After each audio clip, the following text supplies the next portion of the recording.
Good evening, everyone, and welcome to the March 21st meeting of the Barrington Planning Board. Start by calling the meeting to order with a roll call of attendance.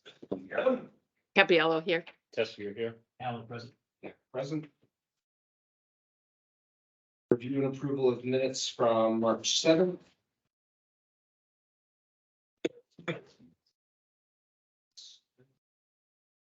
Viewed them, but wasn't here, so. Make a motion to approve the March 7th meeting minutes as written. I'll second that. Gabriello, aye. Test, you're right. Alan, Abstain. It wasn't.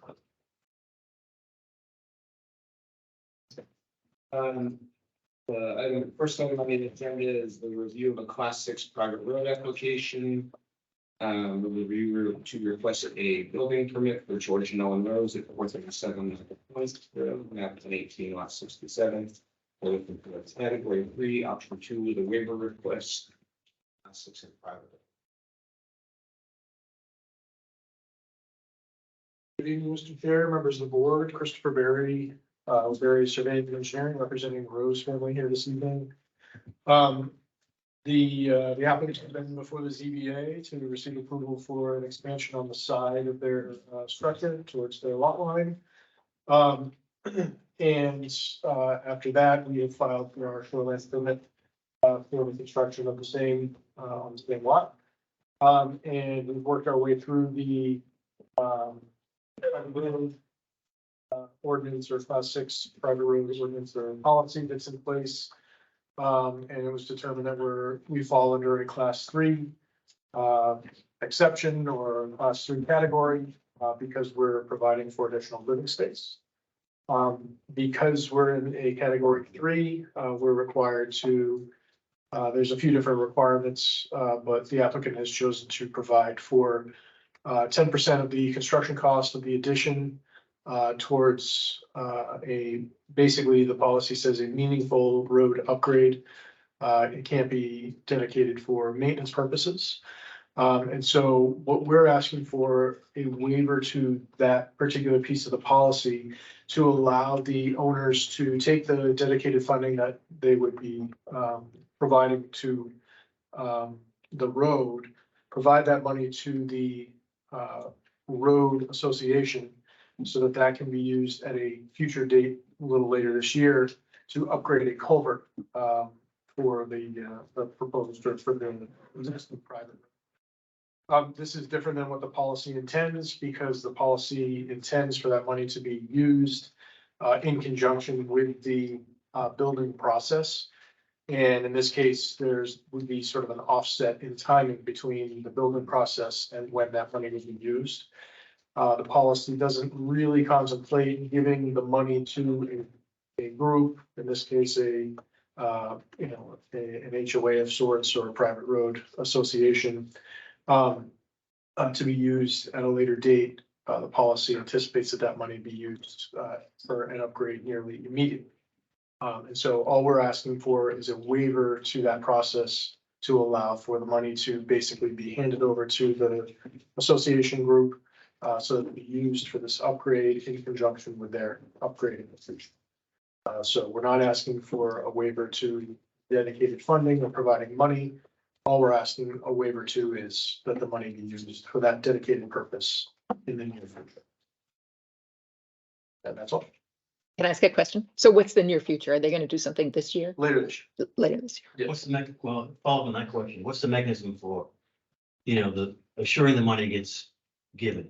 Will there be a restriction on the CO or? Yes. Yes. Restriction on the CO? Yep, so it's typically the policy requires that money be expended with receipts given to the town prior to CO. And we just need to provide proof that the money be given as purpose. What's that? Will you have that motion? Sure.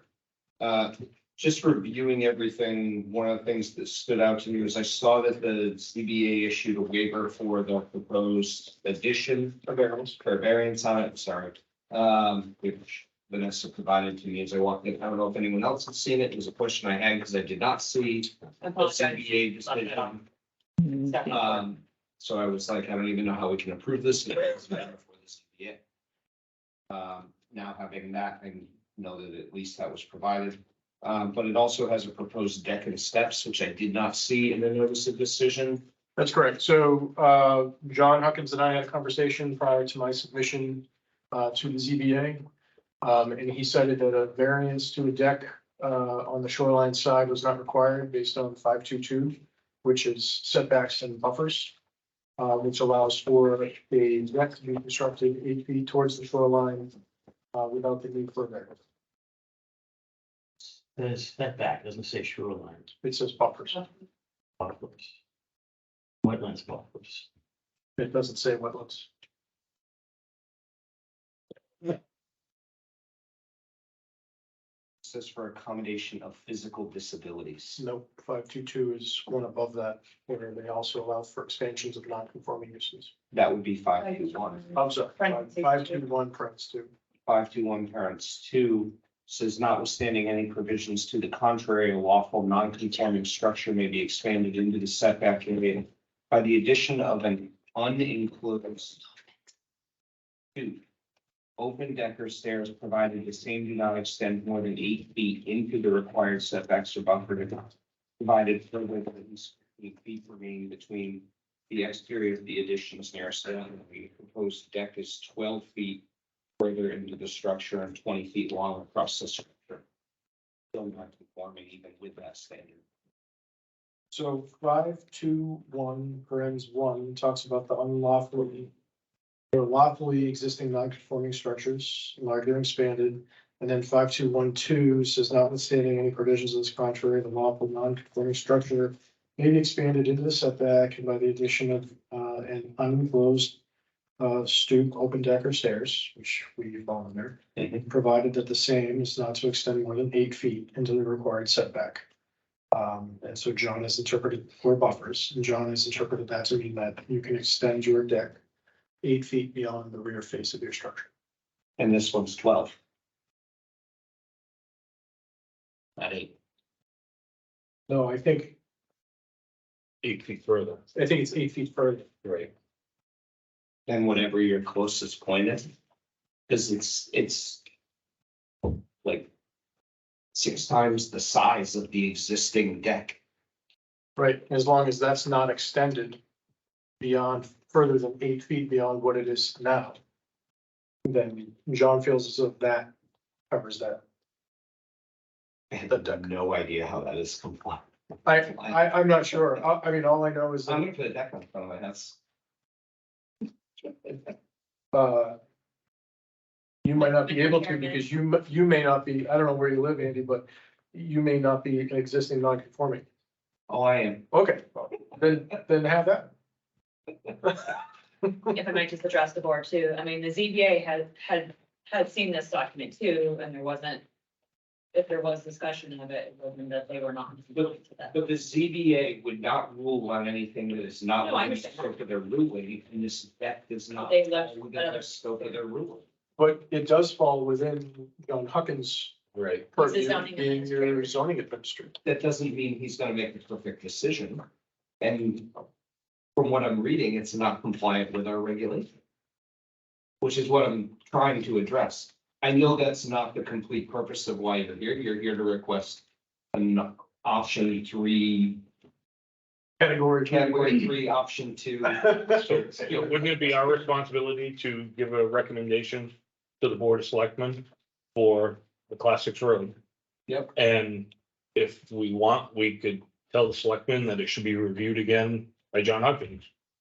Well, I think if it comes before, if it requires a ZBA approval, it doesn't have it. It's not ready for us. Well, but according to John Hopkins, it doesn't. Well, I think that, I would say the shoreline protection district overlay has to be met as well. And that doesn't allow 75 feet within, any shore, so it's gotta be 75 feet away from the shoreline. There are no exceptions. Well, but there are exceptions. I haven't put that up yet either. So that ordinance does allow for reasonable expansion within 75 feet. Which is actually, the words are used to be determined by the code enforcement. Well, let's read it. It's good. It's Page 41. It's who we're talking about.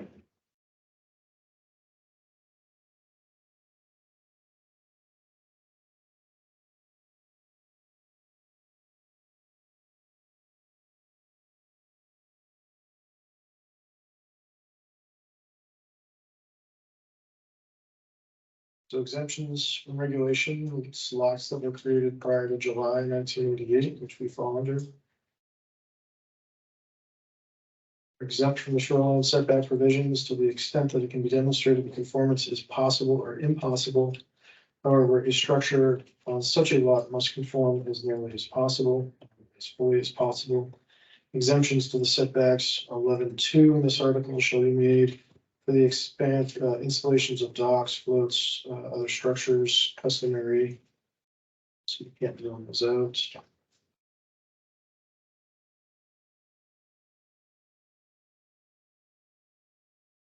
So I think we also fall under the 11.3.1 exemption.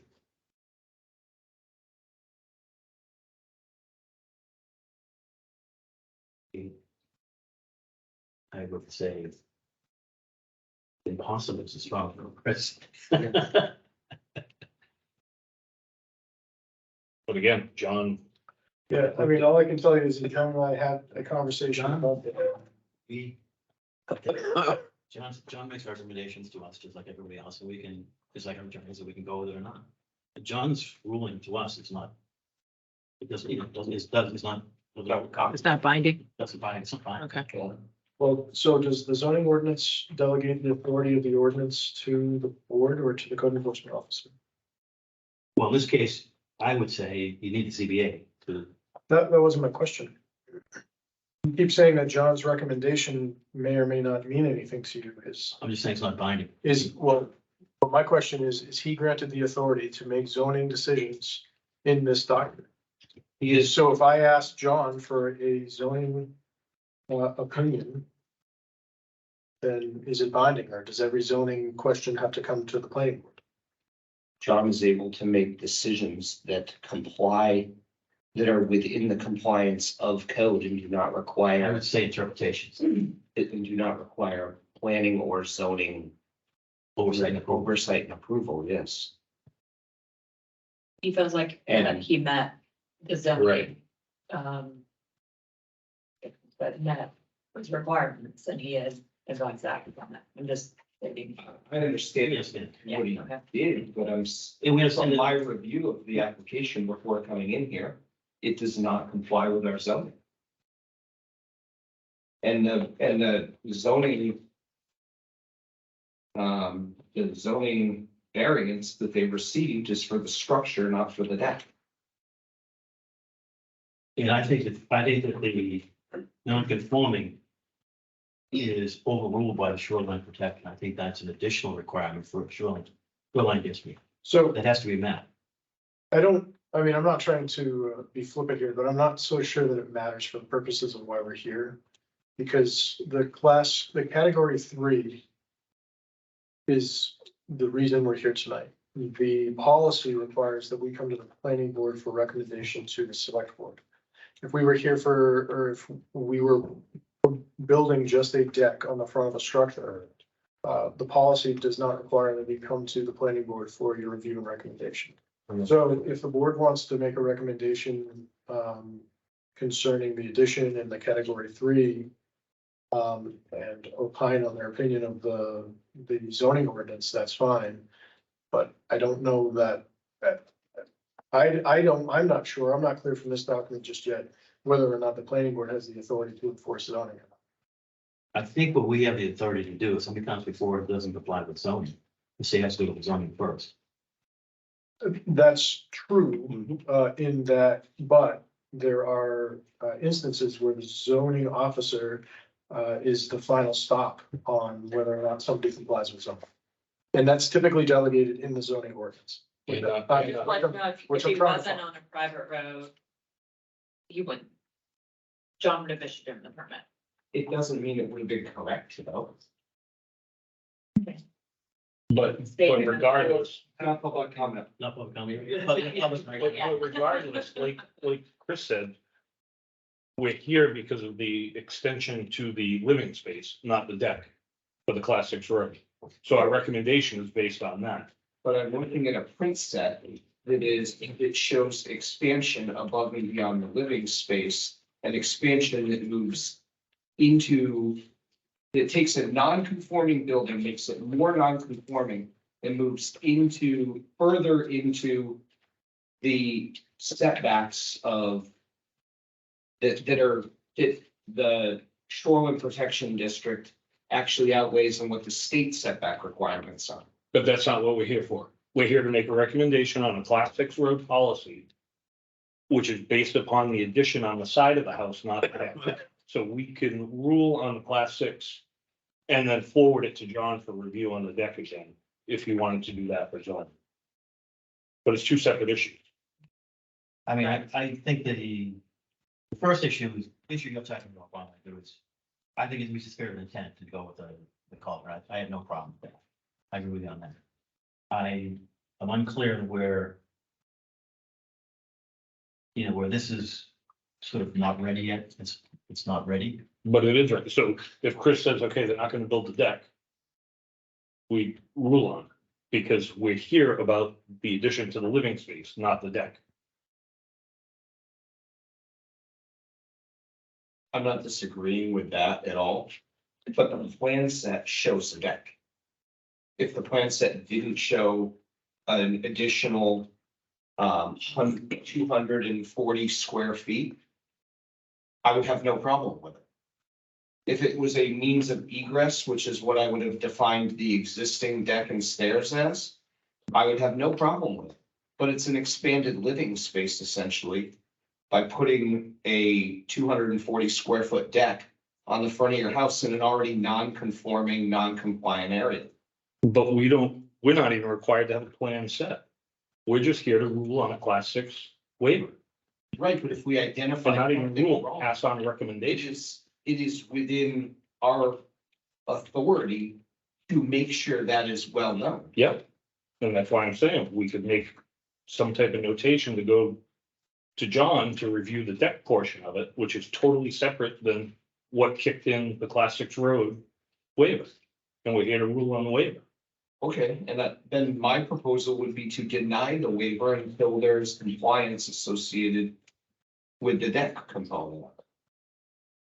Like, why would I grant something to move forward when we haven't addressed the bigger item here, and clearly there is not a consensus of agreement, and it was not something that was ruled on by the ZBA.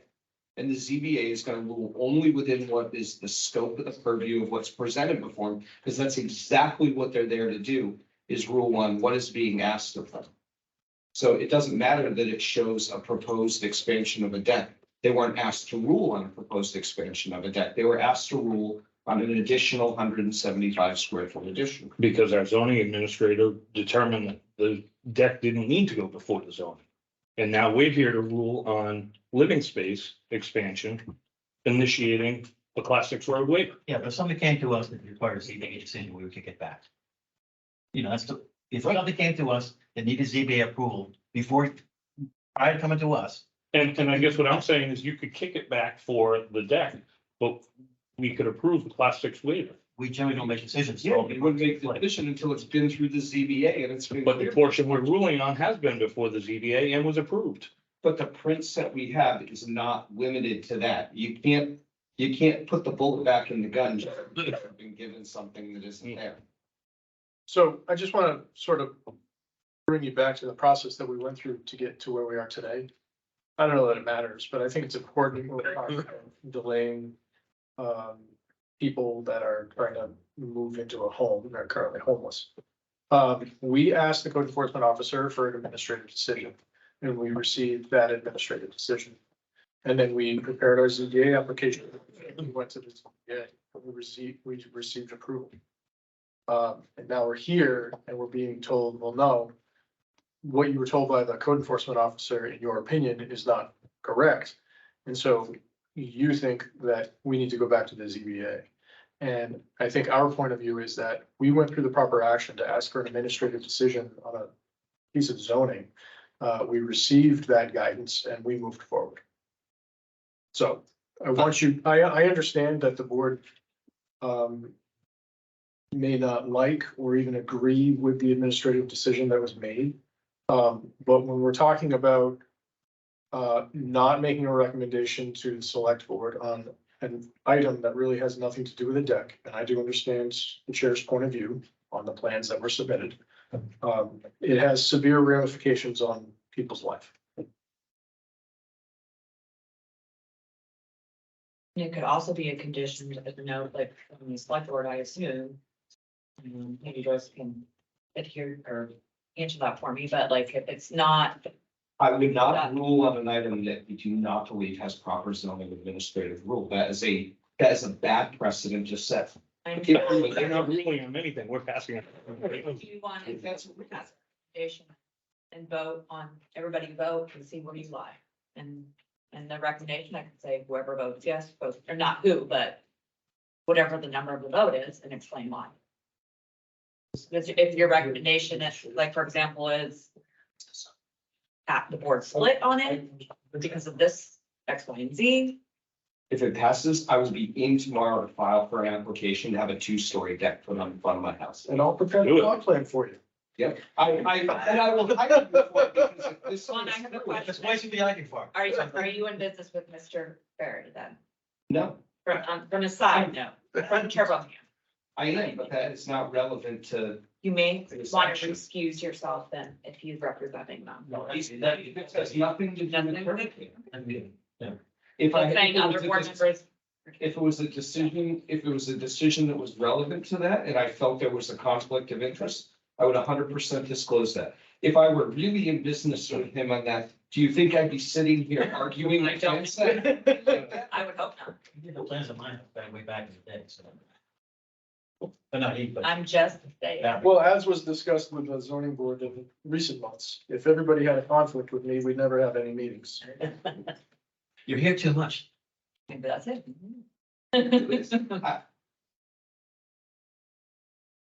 I mean, my general mindset is I would love to rule on the option, but what I have in front of me would tell me I'm making a decision that has much greater unintended consequences. It's not right, yeah, but that's what I said. Yep. So we could, I mean, I think it sounds like we all agree that the class 6 road will go forward whenever we make that decision, I think that your impression is right. just as an impression. Yeah.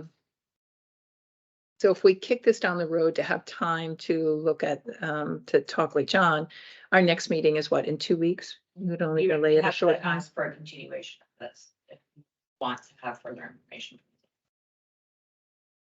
Otherwise, you'd have to deny how that, I can see what that process of the time would be for, Well, it's a simple recommendation, that's a, I mean. so it's not really a denial. It would prevent the planning board from, or the select board from. Well, Wouldn't. they can still. They can do whatever they want. You're right. That's my point. That's, Yeah, but we have an obligation too. I Yeah. mean, we have an obligation as well. I mean, lawsuits happen when people don't get approved, they should get approved, but also lawsuits happen when something gets approved that shouldn't be approved. And neighbors start suing and stuff. so again, we could approve the waiver. Or they're not even approving anything. Make a recommendation to the selectmen that the waiver be approved as it's written. But the deck addition needs to be reviewed by the building inspector again. But even if you look at the cost, Because all we're doing is making a recommendation. the cost of the project is roughly $38,000 than the. It doesn't matter. It doesn't include the 10% deck. allotment. The portion of the 10% is only on the living space. The deck isn't part of the class 6 road. And that's my point. We're only here on the living space. I would agree. So just from a practical point of view, the select board doesn't meet again until April 17th.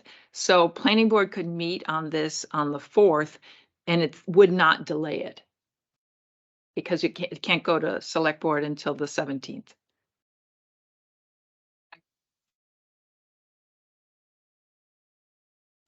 What's the date? CBA, they already met this month. They were- Once a month. 15th? They're only once a month. Yeah. Cushy job. Yeah, opening. Lovely. See, then you would have caught it. I mean, this was a staff decision, so I think the recommendation is that's gotta go back and review it. So, so in the event, we go back to John and we say, we want you to re-review this, and he comes to the same conclusion. Where does that leave us? And John has to, and John has to do a write-up that presents to the board, or he's gotta have a way to communicate with the board on how he got to his decision, because it conflicts with our zoning. Or even go to the town attorney to get Yeah. another opinion. Because I think that. I think the shoreline protection is a separate regulation. That it's over and above what it is in other zones. And I don't think you can apply with that. Or if you get a continuance, you could come before us without the deck and just do the living, and we'll base a recommendation on the living space.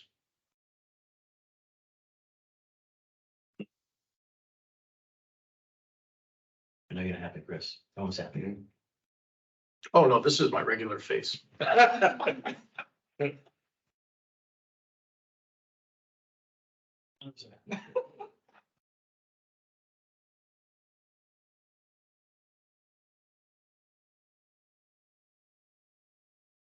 So what do you want to do?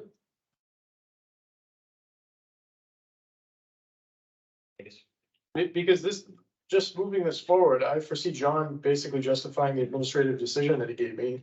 You not liking that answer, and then we've wasted 2 weeks worth of our time. Well, I think, I'm thinking, saying that's why it push it to different Does it spots. move So any if you go there, differently? it's the same thing, we come back here. Because you still don't have a sign off from the select board. No, but we're gonna take this conversation, we're gonna move it 2 weeks ahead. And you're gonna have an administrative decision by your code administrator, and you're not gonna be happy with it. Well, I'll request legal on it. I mean, that's that's what my authority is. The chairman of the board allows me to do, is to request a legal opinion. I mean, the other thing is you can, no matter what John thinks, you go in front of the ZBA and go and deal with this issue there. And then the ZBA determines whether or not they feel that we need the variance or not. If BZA says They rule shoreline protection district overlay does not apply. Well, we don't just cavalierly ask for variances.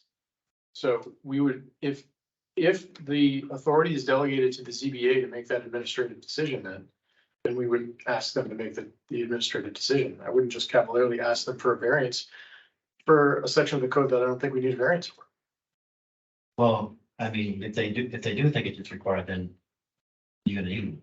So you're assuming that they make an administrative decision that you're right, that your path is right, or Sean's path is right. No, I I'm mean- just saying that I'm just saying that we are not going to ask for a variance to a board if we don't feel as though we need one, and we have an administrative decision by the code enforcement officer that says that we don't need one.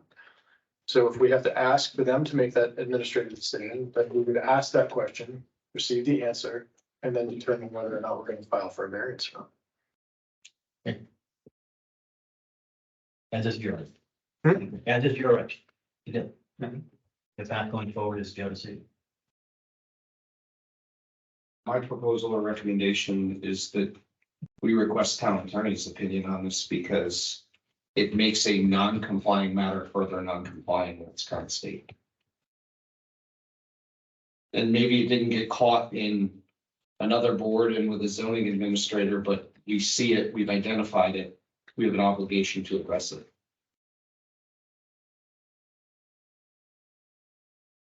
What's the rest of the board feel?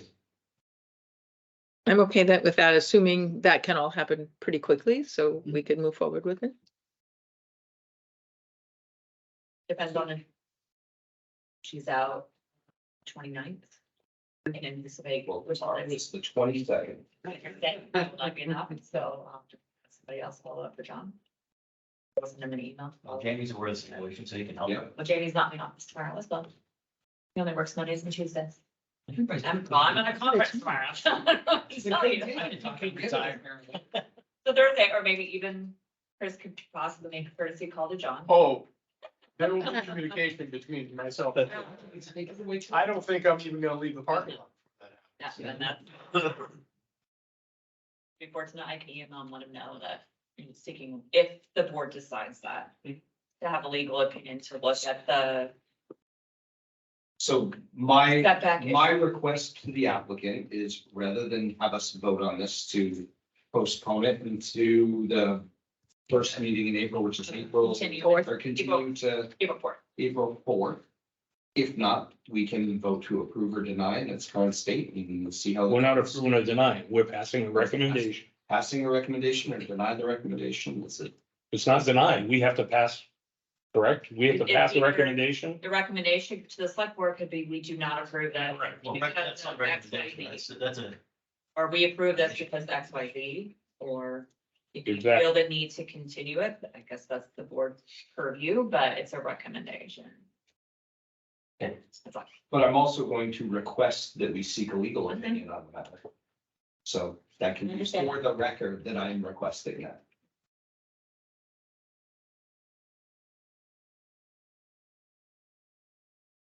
So where does that lead us? Where, how does the board feel?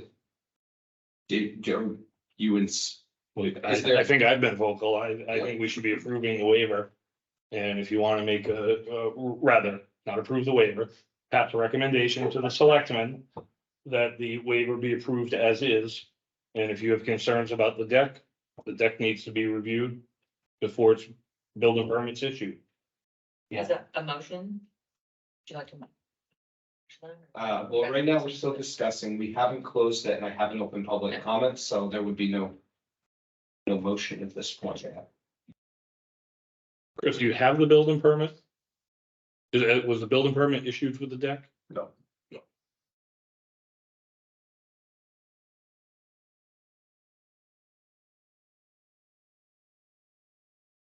James jumping. If there's no further comment. James Jennison, Cape Road, thank you for allowing me to speak. I think it's a regrettable decision that you're questioning your staff, the zoning administrator. We keep referring to as code enforcement. He is the zoning administrator who's given authority. You're setting a precedent that now you want every sign or to come through to you because it's a zoning. Signs are zoning. And the zoning administrator makes decisions on signs every day.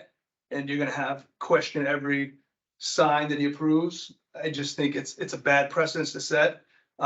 Like some of the board members have mentioned, it's not even in the scope of what you're looking at today. Just because you disagree, in my opinion, reading the ordinance, I think it was a 4-foot deck there. They added 8 feet, it makes 12. It sounds like the math lines up to me. Plus or minus a few inches, but I think it's outside of the purview what the board's looking at, and I think questioning the zoning administrator only leads to more questions, and if the board wants to revoke that authority that it's given to the zoning administrator, then that's the choice, but I think it's unfortunate. Thank you.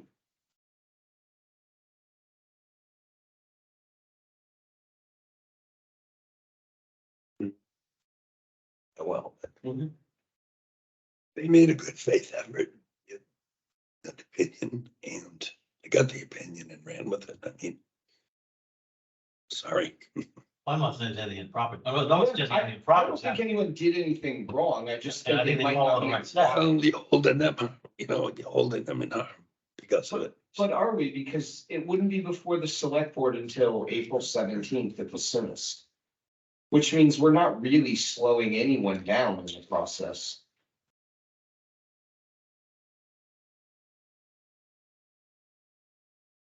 So what's your motion?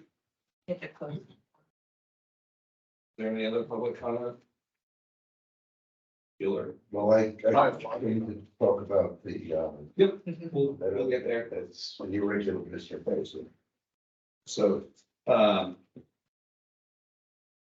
mean, y'all know how I feel, and I can make a motion. I don't know if there's, I don't know how people feel about the motion, but so does somebody else want to make one? And I'll make a motion. I'll make a motion that we pass a recommendation to the Board of Selectmen to accept the Class 6 waiver as it's written, As proposed. as proposed.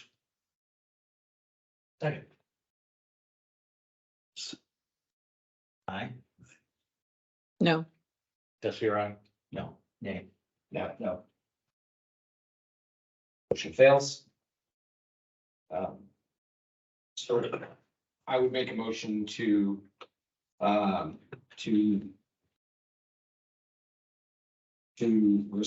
send a note to the select board that we have no concerns over the waiver application, but we were not in support of it because based on the plan set, the plans do not appear to meet in their current state, do not appear to meet our zoning. And we hope to resolve this in a timely fashion before their next meeting. I'm sorry. So with Joyce's additional content. I just have a Yeah, question for clarification. She sounds like you're saying to continue to the next planning board meeting. They're saying something, I just want to make sure I understand what you're saying. They're saying to make the recommendation to the select board, right? With those conditions. Is that And what- I'm saying we will resolve those conditions. The planning board will. Okay, respond I think that's my question is- meeting. We should have resolved before the next select board meeting. Yes. That's what I'm saying. Yeah. Thank you for With a the sake response what I'm saying. before the next select board meeting. The goal. And I'll be clear, for the record, this is not intended to undermine John or his decisions. Because I think John does a great job with his decisions, but this is a case where. We found something and we've identified it and it, And which regulation do you want him to, her to look at specifically? Do you want him to look at the 11? And the 5, like what Yes. is your? Yes, Make I- sure I yeah. want to understand what exactly you Um, want. it would be, was it page Sure, 20? Page 41 for shoreline.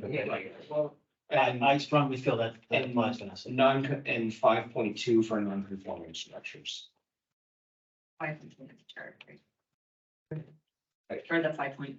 I mean, if you want to be specific, I guess it would be, I mean, it should be essentially the whole section because. it'd be 5.2.2 parents to, or 5.2.1 parents to. And then the. In mine, 5.2.2, which is permitted expansion setbacks and buffers for accommodation, well, no, that's physical disability, but there's no claim of physical disability. in mine is 11.2, parentheses 1. I mean, she'll probably look at it all, but I want to make sure. Right, I'm pressing the right. it's 11.2 or 11 point. 11.2, parentheses 1. 11.2. Right. Parentheses 1.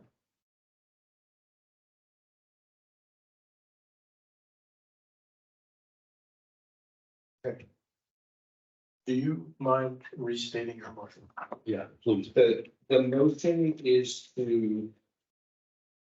The motion is that we will send a letter to the select board saying. We are in support of the category 3 option 2, but do not recommend. A building permit until we have resolved the issue. Issuing a building permit until we've resolved the issue of the proposed. Deck and steps. In accordance with our, whether it be our Shoreline Protection Act or our non-conforming building structures. For a legal. Yes. Yeah.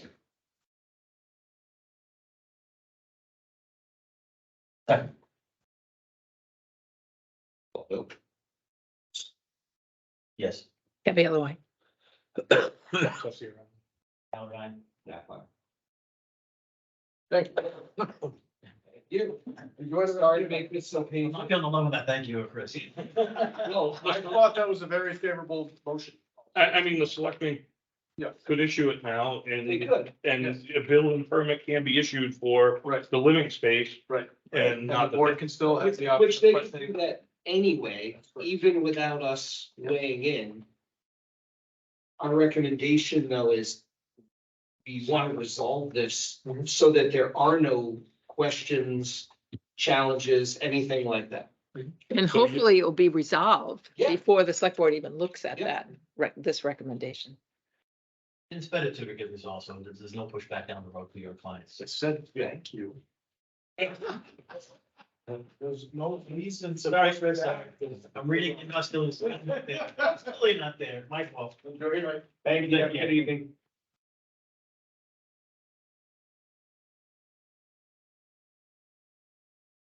Next item on the docket. Conservation Commission discussing the board for encroachments on existing wetlands buffers.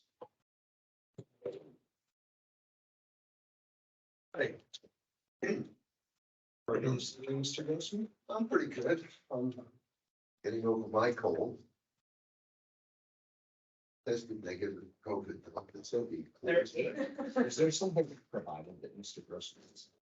No, if you, like, Packet and everything. I will be very happy to have that back. Yes. This is kind of a follow-up conversation that we had with the board previously. We wanted a partner to look at the wetland, The buffers. the wetland buffers and, the evaluation of wetlands. Two members from the planning board met with the conservation commission, as well as John and myself and a consultant to kind of discuss like how do we go about this process of evaluation of the wetlands? Out of those discussions, I'm just giving the brief clip notes, so please feel free to go further. Go ahead. And it was discussed, what kind of burdens that could pose to the potential, developer, homeowner, et cetera, doing that, requiring to have a soil scientist look at it. And we already have something in place for that, prime wetlands for the 100-foot buffer and then a 50-foot buffer for wetlands that are over 3,000 square feet. 3,000. Do that? No, 3,000. Under 3,000, I guess I should say. And after this, brief discussions with the board, it didn't seem like a feasible thing to move forward with due to the impact it could have on the homeowner. So I relayed that information to Mr. Grossman, and he wanted to come back to meet to the board. I guess to discuss things further or see if there's some next steps. That's just more of a discussion. Okay, so let me just back up for a little bit and tell you what I was thinking. I'm still thinking about why we should do this. I mean, the biggest thing, I'm sure the Conservation Commission, the conservation dedicated to protect the natural resources of the town of Barrington. But to be fair, we're an advisory group and we aren't the ones to protect the natural resources of the town of Barrington. That's really for you to advise you on how to do that. And that's your job as well as it being our job. And we appreciate the work that you do. And I could say in the last year or so, when we've worked on projects, you've listened and been responsive to some of our concerns, and that's all good. And our overall goal in wanting to do this is to do that better, maybe in a way that's clearer. And that's really the second thing about having a process when when a property owner, a developer or a homeowner wants to go into the buffer that protects a wetland, and feels it's not feasible to do what they want to do without doing that, they come to you. And sometimes the Conservation Commission gets to have a look at it. We advise you on how to do it. But what we're looking for is a process that's based on how good that wetland is, what functions it has, what purpose it serves. It's not just, not just protecting some puddle. And we have found some models for doing that. We looked at what the town of Kingston did. That looked interesting. We were not, to be clear, looking to just copycat that. Matter of fact, I had a conversation with the chair of the Kingston Conservation Commission the other day, Evelyn Nelson, and she said, "Oh, we got that from a method that's widely used, called the New Hampshire method of evaluating wetlands, which basically looks at what wetlands do, and they do it variously. It depends, on where it is and what it does." So that was the second thing, hoping for something to look at rather than just taking it case by case and having to figure things out from scratch. And now at this point, I want to speak to the concern that the board had about the effect it would have on the pocketbook of an applicant. Since the consultant hasn't done any work, I really don't think it's fair to say what the effect of his work would be, because he hasn't written a word yet. And what I'm asking tonight, and continue to ask, is let him come back. After the meeting that we had, the plan was to ask him to go out and write a draft. And we'd really like that draft to be written and bring that back to you to say, now we see a problem with that. You know, can we fix this part? We don't want, the number of $4,000 was somehow came out into the air. And we don't want something that's gonna cause an average homeowner $4,000. Now, you know, mind you, we could talk about what something might cost. I mean, if somebody's going to basically take a rule, that is the setback rule, and say, I don't want to follow that rule, I want to make an adjustment, it might cost something. It might not cost nothing, but to price everybody out of it was not my intent, not the consultant's intent, really not anybody's intent. So that's in essence why I think it would be a good idea to let the consultant get started, come up with something to talk about it. And to say a little more about that, going back a few years, when the Conservation Commission was first concerned about the 9.6 process and wanted to make some adjustments to it, the commission itself came up with a draft of something and brought it to a planning board of, I don't know, 6, 7 years ago. I don't remember how far it went. And it was December or late November, after Thanksgiving anyhow. And the planning board looked at it and said, no, we don't want to do that. And the Conservation Commission thought, well, you know, should we put it in front of the town? And we decided not to. We decided that wouldn't be a good effort. What we really was again to work collaboratively with the planning board on it and not go it alone. And you know, going forward, that's still what we want. Not this past January, but the previous January, a petitioner came to the planning board with wanting to make a small change in the ordinances as applied to wetland buffers. And, you know, it was kind of a last minute thing, and in the end it was adopted. But again, in terms of process, that didn't allow a discussion to go on over time so that people could look at details and say, is this really the best way to do things? And that's the process that we would like. We know not only you and the Conservation Commission, but if you look at the master plan, you know, what Barrington wants is to protect its natural resources. And having a cleaner, clearer process for doing that, we think would be a good idea. And we're not advocating anything other than our kind of hint to the consultant is something that's based on the functions of those wetlands. I'm rambling a little bit, so I'll shut up. Well, I mean, I'm going to speak to the year ago.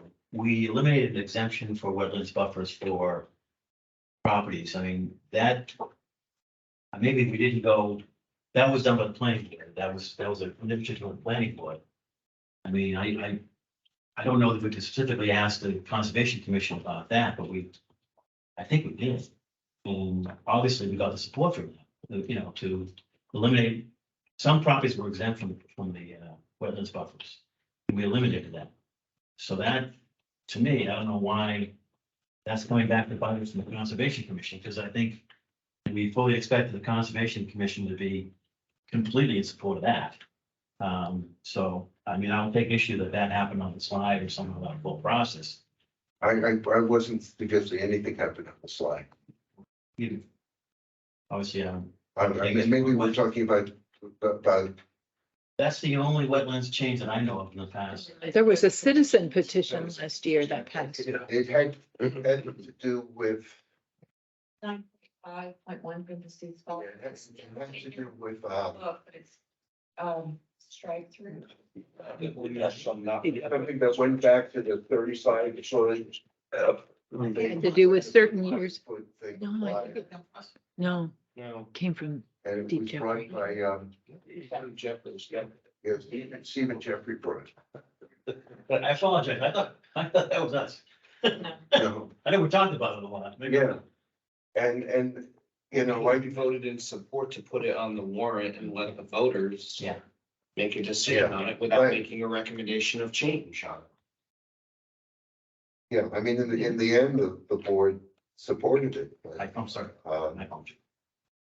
You know, I would just like a different process. You know, the Conservation Commission could work with the consultant on our own. And then, you know, not bring something to you until, you know, again, next December. But what we'd like is to do it more slowly and more thoughtfully. And that's when we'd like to do it with you, rather than, you know, throwing it at you and saying December. So I guess I'll just come forward and ask a question. What are you asking for? Because at the end of the day, you can make a proposal of anything you want to the board. But right now, it just seems awful squishy and there's nothing here. So are you asking for the planning board to fund a consultant? Are you asking for the support of the planning board to have the select board fund a consultant? Is the conservation commission funding a consultant? Okay, if it's about funding, I can be clear about that. Well, I guess I'm struggling with what. I don't see why we wouldn't participate in the recommendation or the development of proposals for regulations, because ultimately they're gonna come before everybody and they're either gonna end up as a warrant by petition or they're gonna end up being voted on by the board.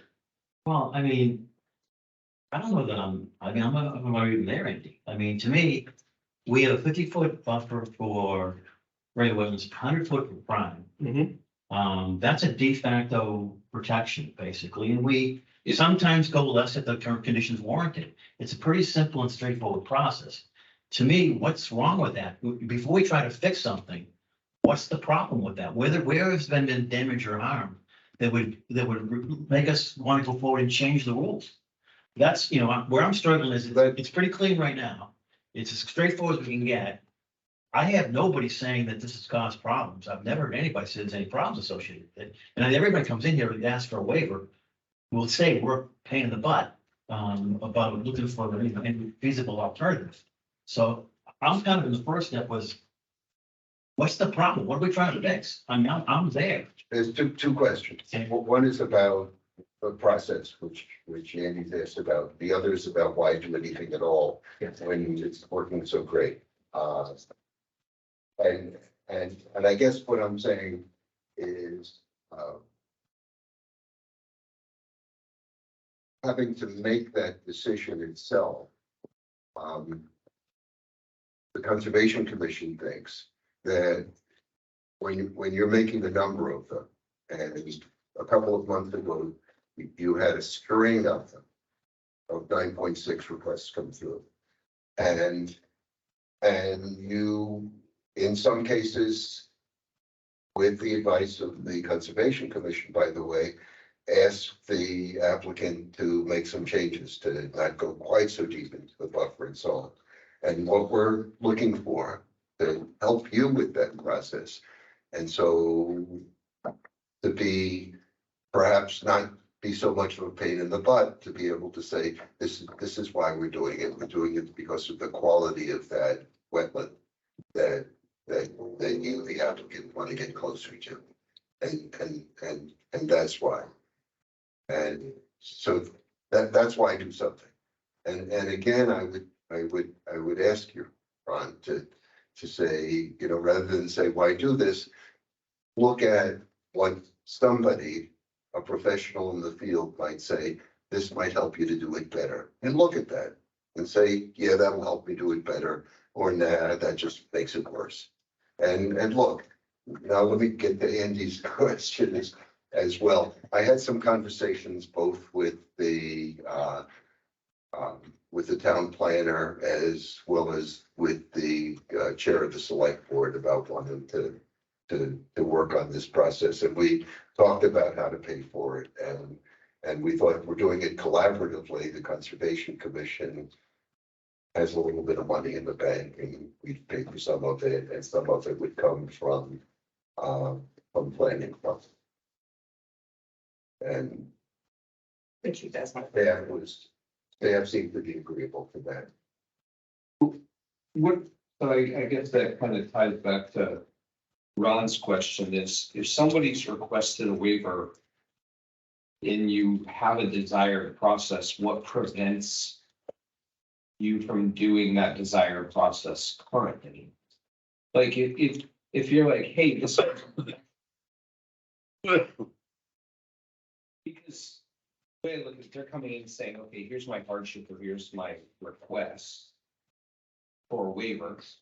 And we're asking them to provide their hardship.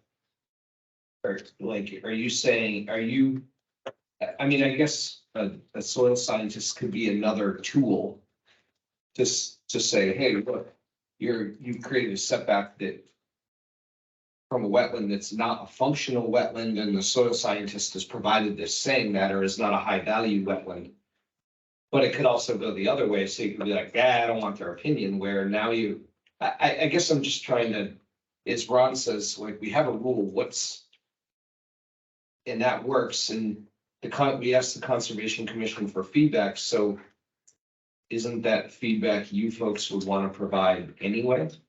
Saying, hey, we've reviewed this and functioning. Yeah, we can do that, but to be honest, we're volunteer amateurs. Welcome to the rest of our boards.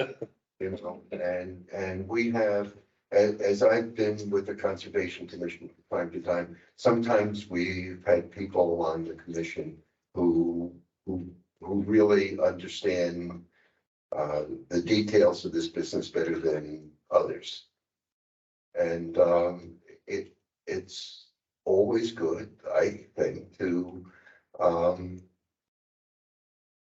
have kind of the structure of that conversation, if not the conversation itself, structured by professionals in the field. And Well, but that doesn't doesn't necessarily mean that every time it's, you know, that we're talking about, you know, asking the applicant to break the bank and providing evidence one way or the other. We're just saying, you know, provide a framework for that conversation, other than just the hardship. The hardship is certainly, you know, reasonably a part of it. Well, I think I agree with you. We get, probably the most common thing we get asked is for a waiver for the wetlands. You guys, it seems to me like that's the most common thing we get asked about. So we get wetlands all over Barrington, everywhere. Barrington's a big puddle. Yeah. Should have. And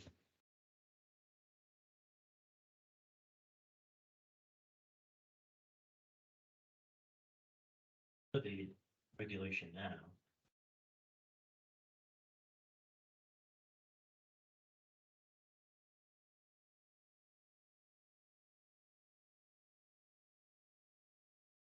I mean, I hear what you're saying.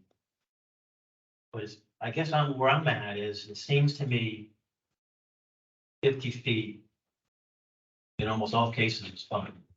Anything less than that is where we go on a case by case basis. Sure. Or 100 feet is prime. So if it's a high value wetlands, it's already probably prime wetlands, probably. If it's not, it's probably 50 feet. And going less than that,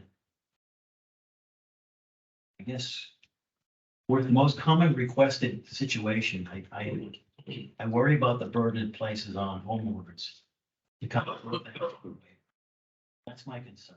I absolutely hear you, which is why I'm going full circle and saying, you know, look at what the consultant comes up with and see if you still have that problem. I appreciate skepticism. I really do.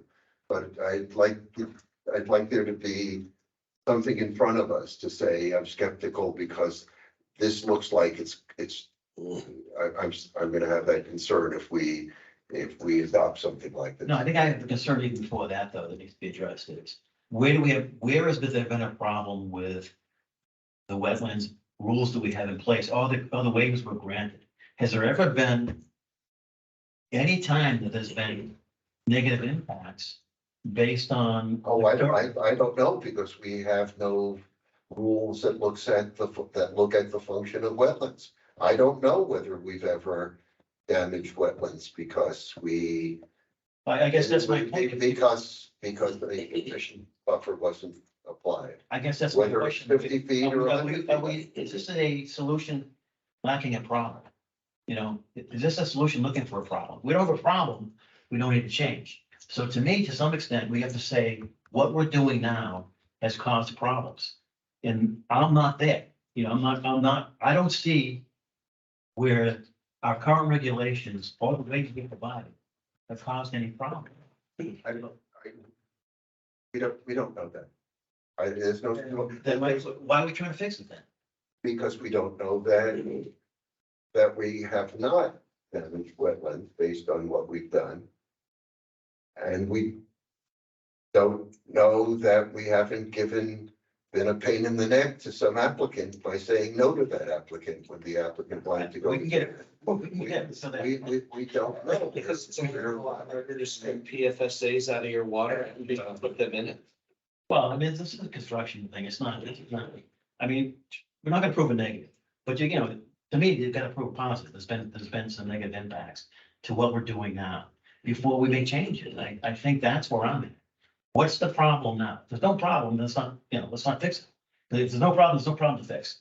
So to me, right now, I'm in a situation where, you know, we have a 50-foot and 100-foot, the state is zero. These are Barrington regulations. I understand that, and Barrington regulations are smaller than the rules in many other towns. And Many towns the have, state doesn't get any, what? but the state has no buffers. So we have, I understand that, but most towns have buffers. And in many of those towns, the buffer is greater than 50 feet. Now, why would somebody have a buffer greater than 50 feet? If they thought didn't everybody come to Barrington? Let's just do 50 feet. You know, yeah, So it sounds like the Conservation Commission would like a metric to be able to apply to situations. Yeah. You referenced that the state of New Hampshire was the background for Kingston. So does the state of New Hampshire have a metric? It's a method, it's not a state rule, Mhm. but there's a system that was invented within DES called the New Hampshire method. And it was as background there, I lived in Wilmot, New Hampshire for a while, and I was chair of the Conservation Commission there for a bit. And, This is the New Hampshire one? Okay. Wilmot's a very small town. Had about 2,000 people that was living there. And now Barrington has prime wetlands because someone at some point went around and looked at wetlands and looked them for their quality and decided that some wetlands were better than other wetlands.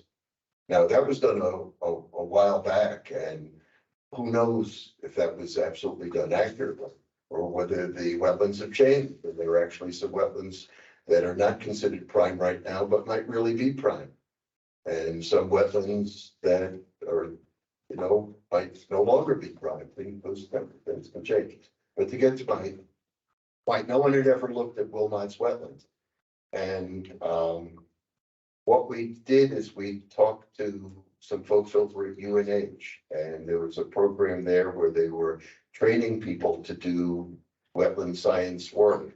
And we engaged a group of graduate students to look at the Wilmot, New Hampshire wetlands. And they use this thing called the New Hampshire method, which is a textbook method that you can look up that looks a little bit like what Kingston does. Not exactly what it is, but they looked at these graduates, and it didn't cost Wilmot any money to do that. The graduate students were doing it as part of their coursework.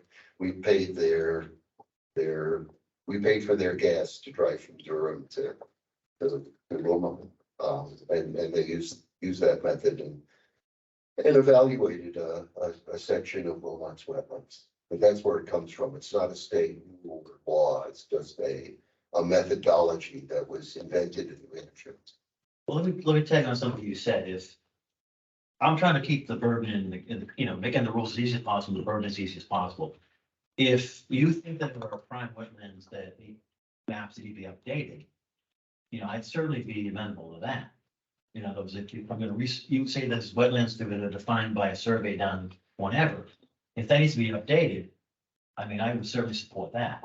I have other concerns about going in a different direction, but I think that would be certainly a reasonable thing to do. Yeah, I know, and I agree with you. I think that would be a good idea.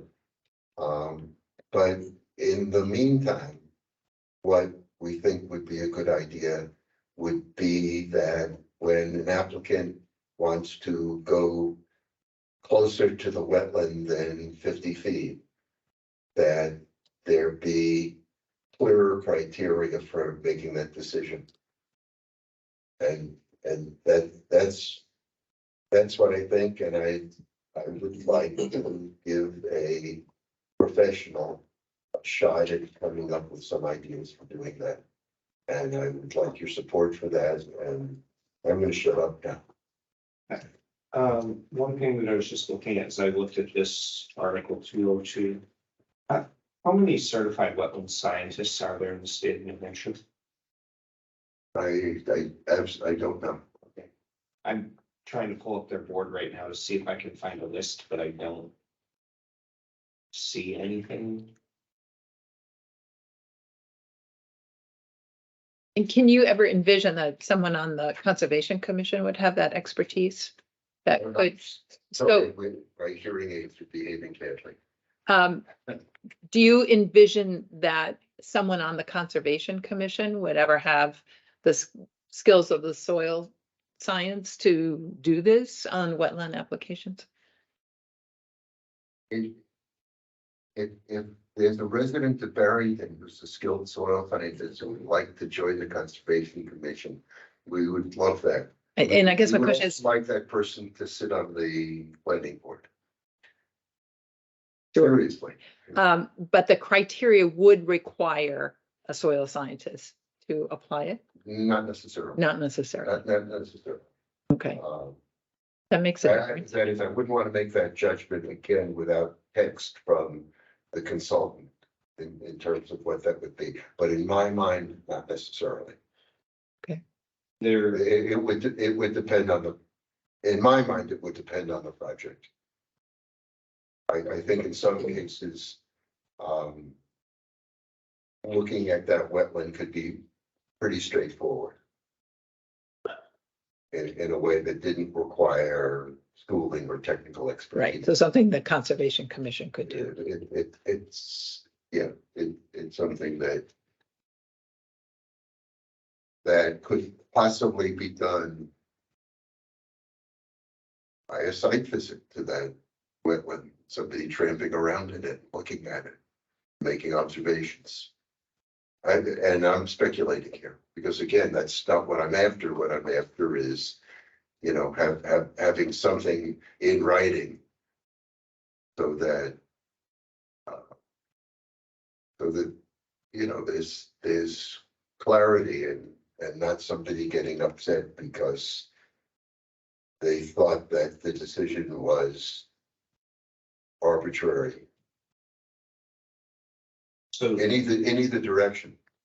counting expired permits, because I can't filter it out, or people who have lapsed, like looking at active lapsed expired.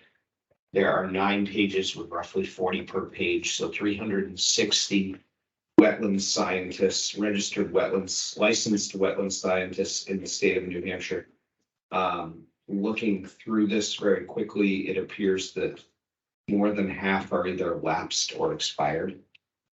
So I would say there's roughly 150 for the state. According to what I can find on the state website.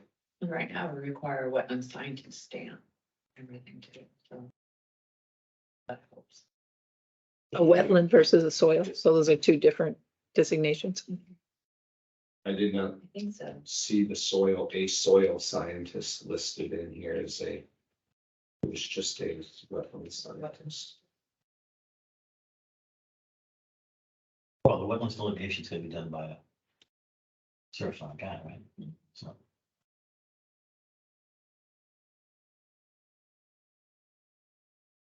Soil scientist. So you would like to proceed on investigating some metrics? Yes. And you would like the board to join you in that or be aware of it? Well, Um, but preferably the first, mhm. to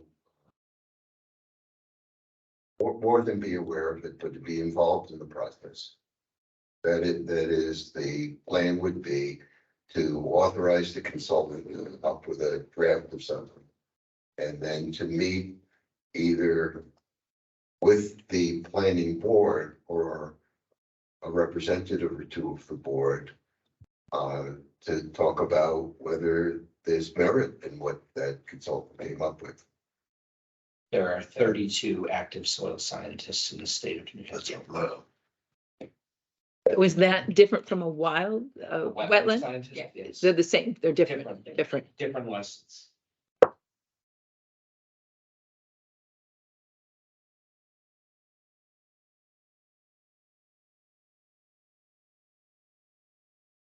Andy, do we have It's- public? Yeah, I mean, this is open discussion anyway. Sorry. Come on up, Jamie. Thank you, James Jennison, K Road. The version I saw was for all lots. It didn't specifically identify lots that wanted to go closer to the buffers. So if that's the intent, I see a simple solution. You're gonna amend 9.6 to say you need a soil scientist to identify your wetlands as what type, what classification. I think it's a waste of money to pay someone to identify classes that already exist. Soil scientists, wetland scientists know the classes that exist. But to impose on every property owner the need for a soil scientist to go out there and check for wetlands and then identify them if none exist, it makes no sense. I would agree. So, and to have that authority rest in the Conservation Commission is, I think, stretches beyond their scope. Yep. I think that if someone comes for a 9.6, it's perfectly reasonable for the planning board to say, okay, we need a soil scientist to tell us what the values of those soils are, and then we'll make a decision based on the values that you bring to us. That's perfectly reasonable. To say that every applicant that wants to build something on any lot in Barrington has to have a wetland scientist go out there and identify what possibly might be on their lot. That's not what we're saying. Well, that's the version I saw, and I apologize if I'm incorrect. It's But- correct. And to take that one step forward, I think that any version adopted other than the 9.6 version should be funded by the Conservation Commission, because this is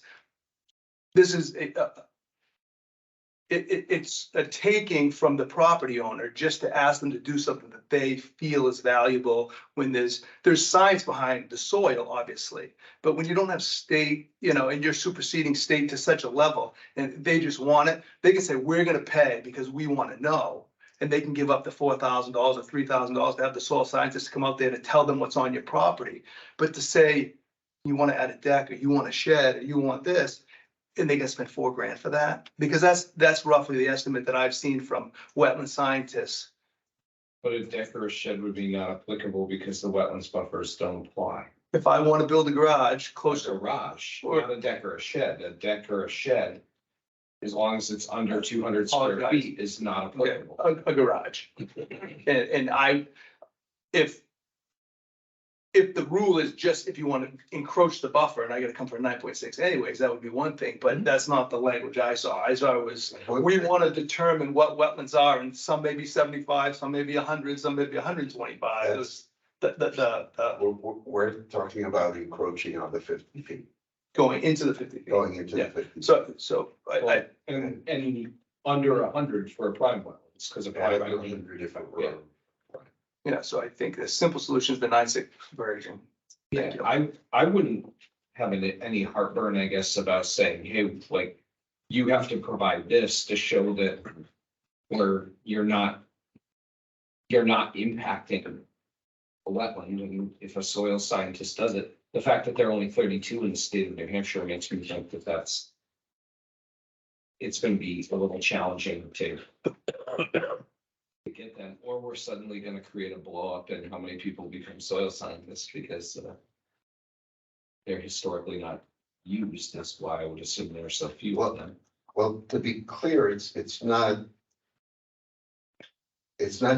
just about delineating wetlands. It's about the functional quality of the wetlands.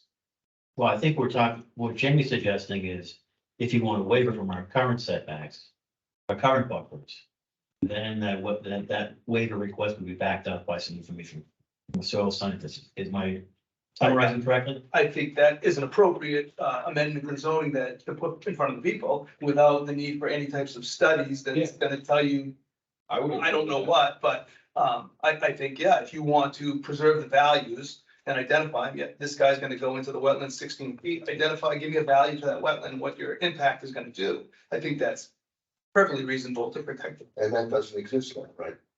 No, it's up to the planning board in this direction. Well, that's why I would Yeah. put a consultant to work on developing something that might be helpful. Well, but I don't think what Jamie's saying is you don't need to put a consultant to work on that by us writing an amendment to the zoning ordinance to say if you're looking for a waiver from this, then one of the conditions is that you would have a soil scientist weigh in to show that there is no hardship or adverse detriment after adverse impact. Well, then I get back to that. I think you need to, Wetland buffer. there's obviously gonna be potential, you need to have a ranking system to say you can't go beyond, 50 points. So we have a valuation system, you can't go beyond 50 points of impact. I mean, it gets back to what he's talking about. If you're gonna have a situation where you say, I want a soil scientist in there, he's got to have some ranking he gives us to tell us, this is the 10, this is the 2, this is the 3, whatever, you know what I mean? So we can make a reasonable decision. But I think that's what the soil scientists would be presenting is, hey, if you're going to allow this, But I'm this saying, is the impact. but I'm saying we need some criteria, say we have to adopt some criteria, say this is the criteria we use, but you can't have more than 17 points of impact, whatever basis. And I don't know why we got this soil rather than wetland. I was in my head thinking wetland scientists. They are folks who understand the functional values of wetlands. But I guess my problem is that if they come in, they say, does this impact, does that impact different guys? If, we need some criteria to evaluate it against to be objective, so it wouldn't be an arbitrary capricious decision. And on We the don't other want side, to either. are you gonna deny a 9.6 based on wetland values? When you really, do you have the authority to deny it based on wetland values? If someone has usable land on the other side and they, gonna get a DES approval, they're gonna get a DES approval regardless of the value of those wetlands, and they're gonna have to just do different hoops, right? It's not gonna be denied. Well, Access to access. We can deny that. Yeah, I mean, that would be, That would be. they have to get that anyway. A wetland crossing has to come from the state anyway. This is not about a wetland crossing. This is about encroaching on the buffers that we have as a town. And if there's reasonably feasible alternatives, we can say no to that. We can say, put it on the other side of it, put it on the other side. And the one that's in my head is the garage one we just recently had, right? I just have, I feel bad about it, sticking them with a $4,000 bill to put that garage there. I mean, Right. that's what's in my head. I mean, I think we kind of hit them around pretty good.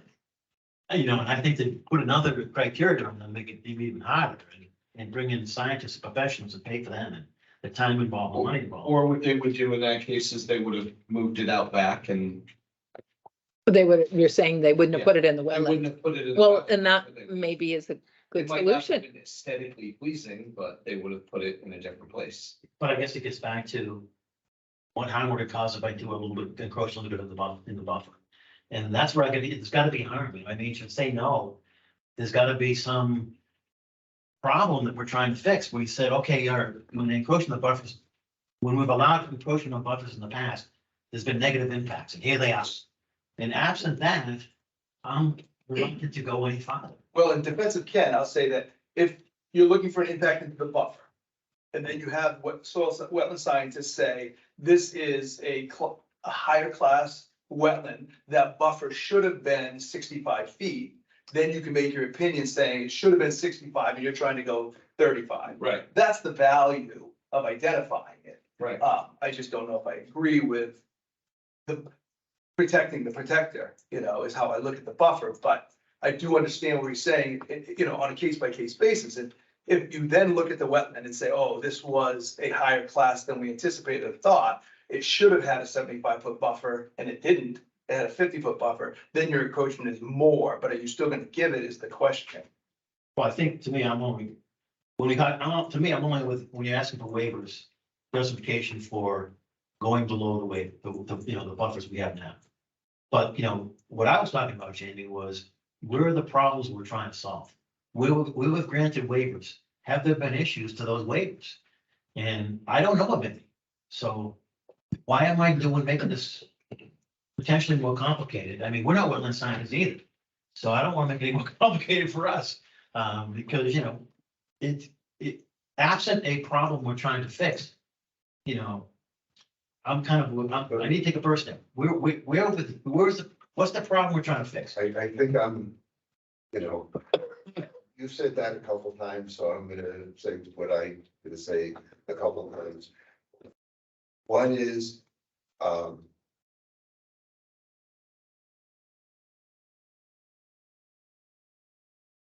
we don't know what damage has been done.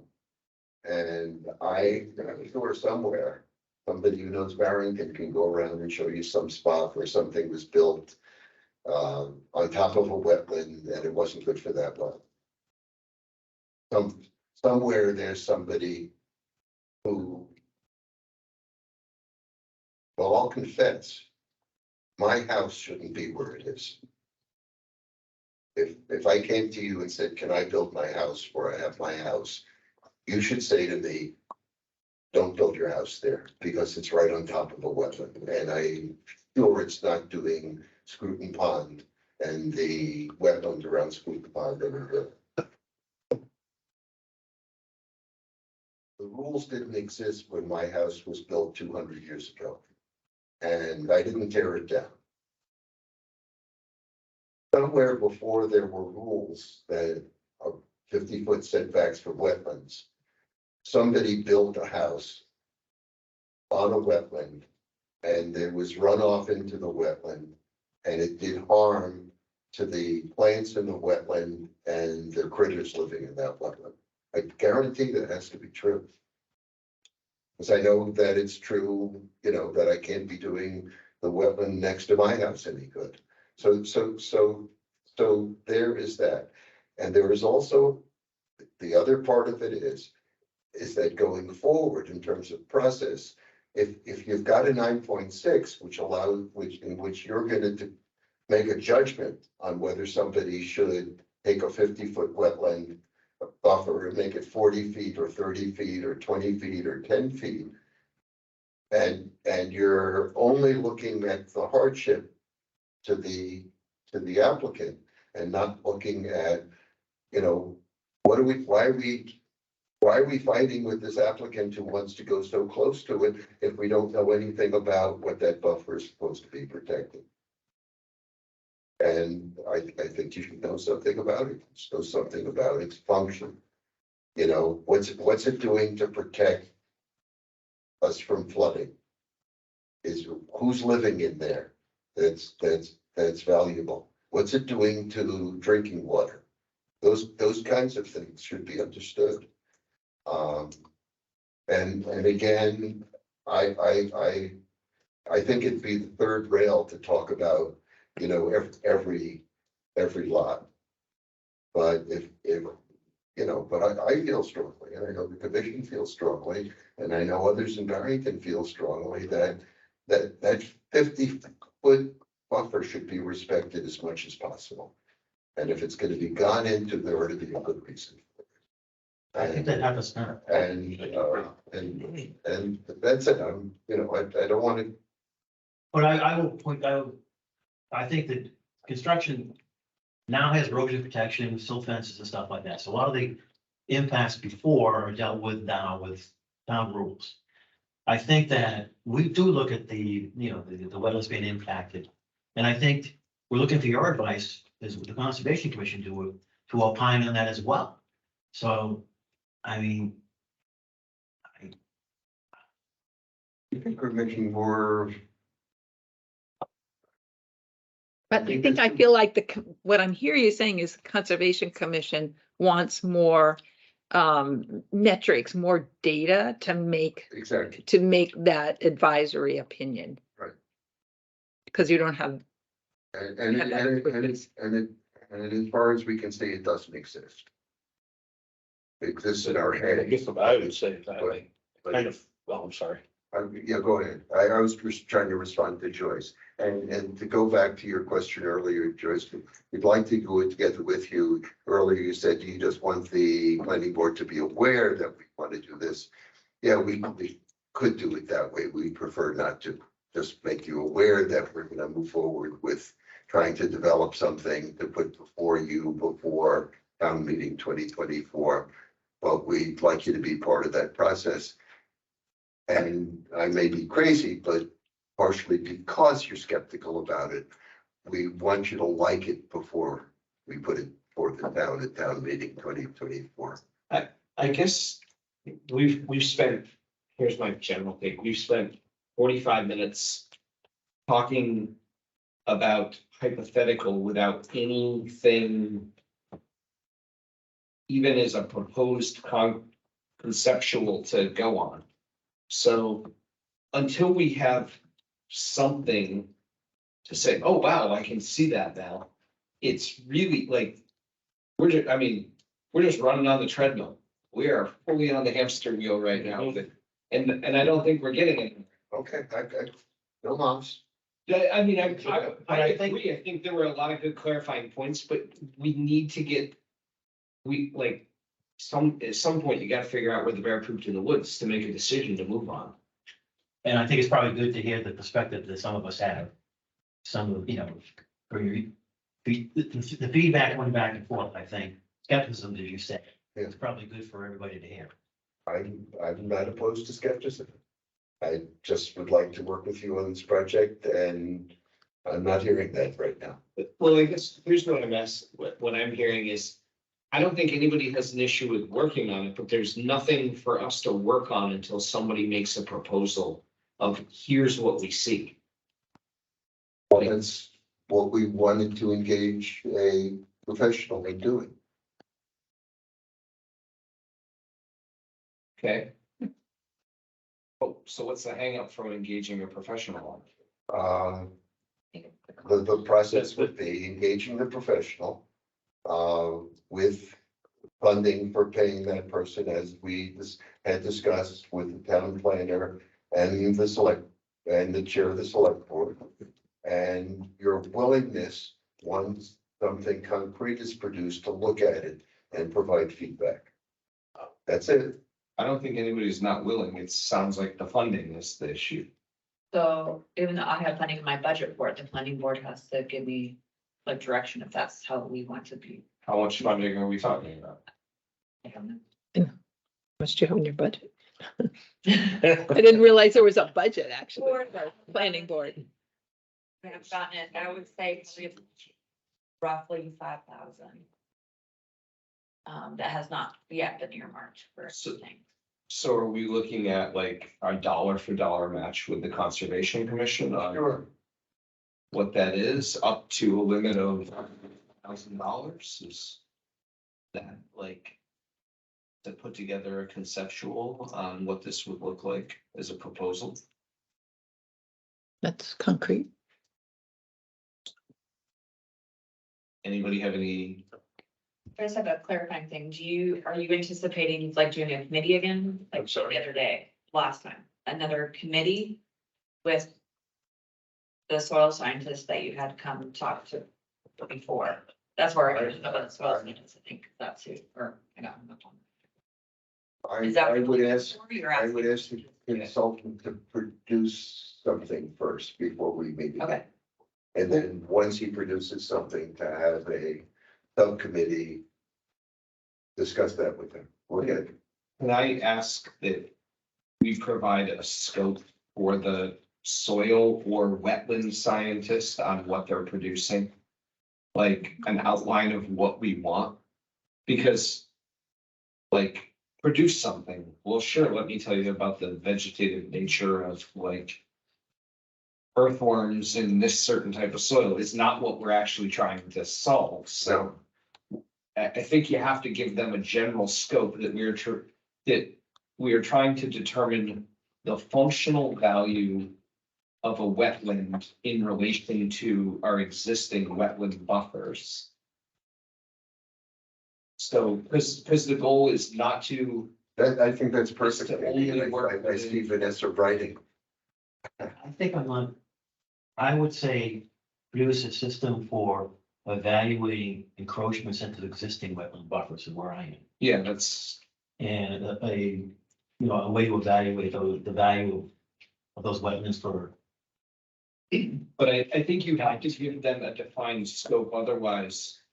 Think You're asking conservation the commission, conservation should give you what they're looking for, so you guys can approve expending funding for not. That's what I was. But what they're hoping to That's get out kind of of what it. I'm getting at, is I Right. need a scope to go on, I, and I liked yours.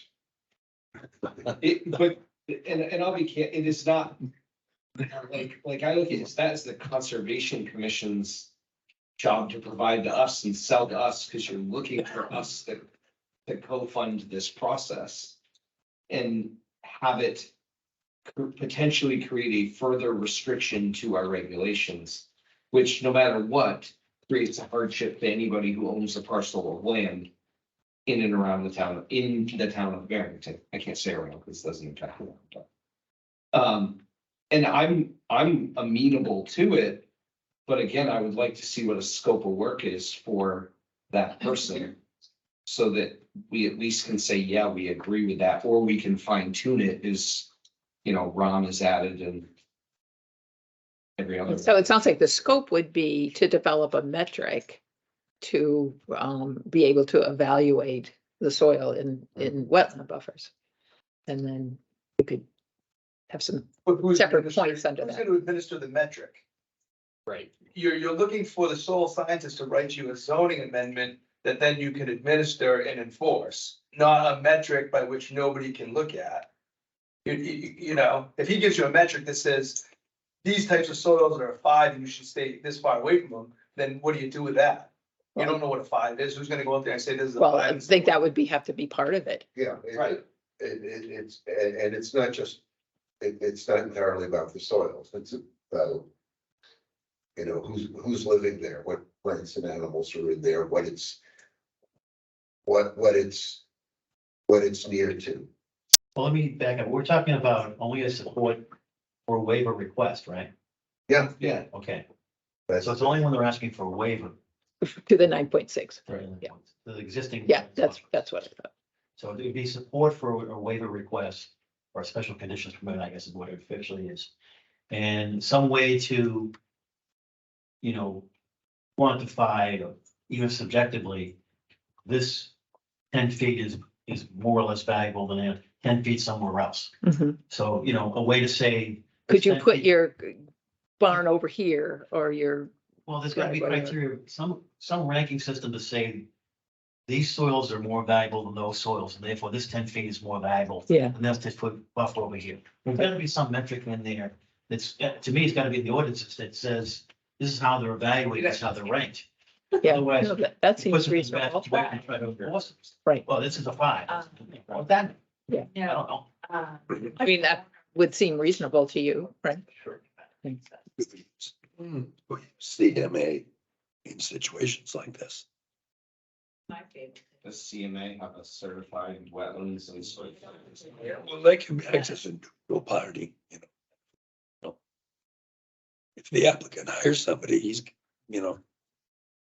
gonna do what maybe the applicant wants, so. So then, I think they can come up with an application for a waiver with the support for it. They can pay for CMA. If they come in for a waiver request and then CMA is gonna review it in some fashion, then they gotta pay for CMA. They don't, it delays the process.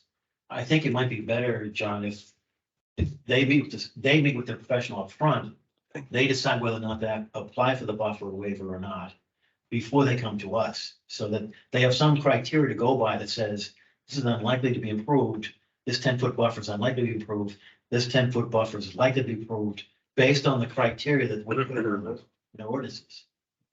I think that's a better way to go. And so some for us to follow too, because, we can't be getting all this information and making different rulings all over the place. Right. And different scientists have different, depending on the time of year, when you go look at the wetlands and look at the soils and stuff, it's not an exact science. Right. And I've always said that, sometimes the engineering professionals, they cover their ass with your money. So. I'm sorry, my hearing aids failed. You're probably better off.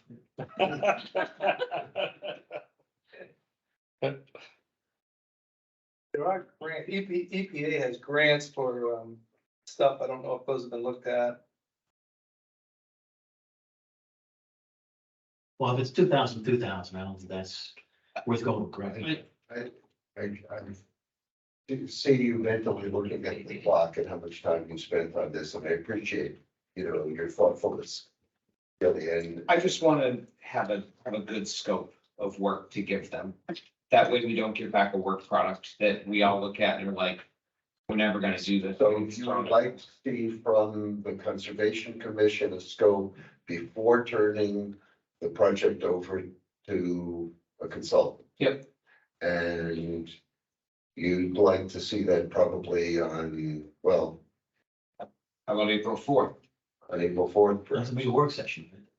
Yeah, so the following one. Whenever, I mean, you can meet whenever he's asked before, just come during a work session, that way you're not, I hate to say bogged down, but like bogged down with applications and that's. April 4th might be a It busy is. night. Second, That's gonna be- yeah, the second meeting gonna be with regulation.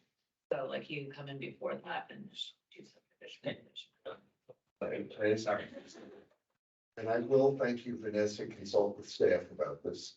I can do that, like meeting minutes from this, and then that would be able to be a good starting point for the Conservation Commission to look at, if this is what we discussed. Well, Is there other things you guys I want just to? appointed a subcommittee of the and develop something with the help of the minutes of this, very helpful meeting.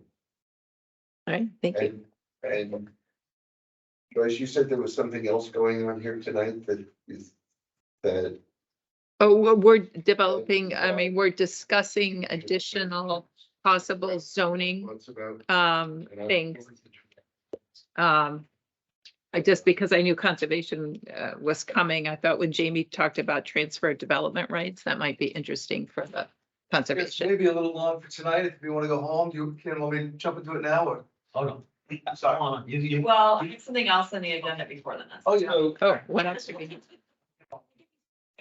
So But planning board goals for 2023 is the next item on here for discussion.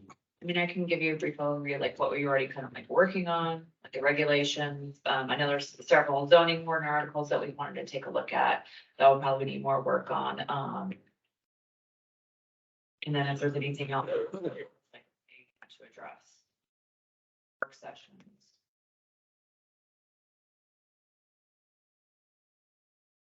we're gonna be having our housing chapter come too, so, coming down the line. We did get our grant awarded, from the state on the 10th of March. We're working to get SRPC as our consultant for that. So, there will be some work sessions with them. I think they're solely looking to work with the board, regarding the housing chapter unless the board feels like they prefer a subcommittee, for that chapter. Is that would eat up a lot of Sounds like time. yeah, So. seems like it's gonna be a giant meeting suck. I'm just Keeping it real. like, it's Keeping it real, I know. like, It's true. it's gonna, like, this occupied an hour, that's gonna be At way least a more couple than an hour. hours. Oh, I think it's gonna be way more than that. Problem. Subcommittee. Gentlemen. Well, I just know that there's a lot of like different, and this is obviously up to the board, but I know there's different views on where we should go in for housing too. I just don't want anybody's voice, not that would be lost, but not expressed, or we can have a first meeting with them and see how it goes and do a subcommittee, or you guys can appoint a subcommittee. We don't have to talk about that now, but just something. to keep in Again, I mind. think, what exactly will the scope be based on this grant? And then that determines what's looked at and how you do it. Well, I think, We have a lot, plenary, but plenary I haven't discussion, given it to you guys yet, but. you know, Yeah, but I just have a really hard time planning a meeting that sucks up hours of people's time here without a scope associated with what we're trying to do. I know, if we haven't seen it, then Well, It's that's tough something to for the weigh in. planning board. I don't know, because I haven't seen it. It's tough to say if it's a planning goal. Wouldn't you guys agree? Like, how do you make it a planning goal if you haven't seen it? I think that it's not a bad idea to get some input from us and where our heads at, you know, before we write a scope in some cases. I mean, I think the discussion today before writing the scope is probably good. This goes very been written as part of the grant. Oh, Right. Because you guys give us the authority to do that, so. Hey, let's look at it. Let's look at it. Anointed. So the updated housing chapter will occur differently than the other two updates where there was public surveys and. I think they'll probably do a similar model of what they did for the, or are doing for the land use and transportation chapters. Mhm. I mean, it'd be less scope because they're not doing two chapters at once, Mhm, but there is a lot of public engagement in mhm. those as well. And again, it's a recommendation. It doesn't mean we have to accept anything that's proposed Or, from this. oh, for the housing, Yeah. chapter, yeah. That's what you're working on, the goals and objectives for the housing chapter.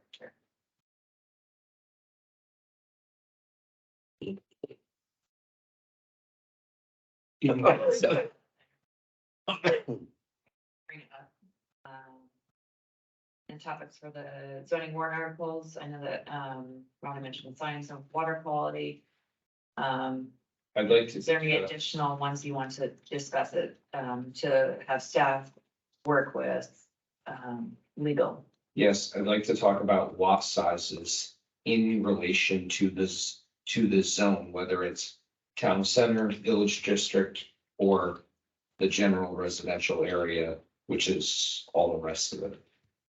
And my general thought on it is smaller lots as you're closer to the village district, and they become larger as you move outside away from that, which keeps the rural character of a community like ours.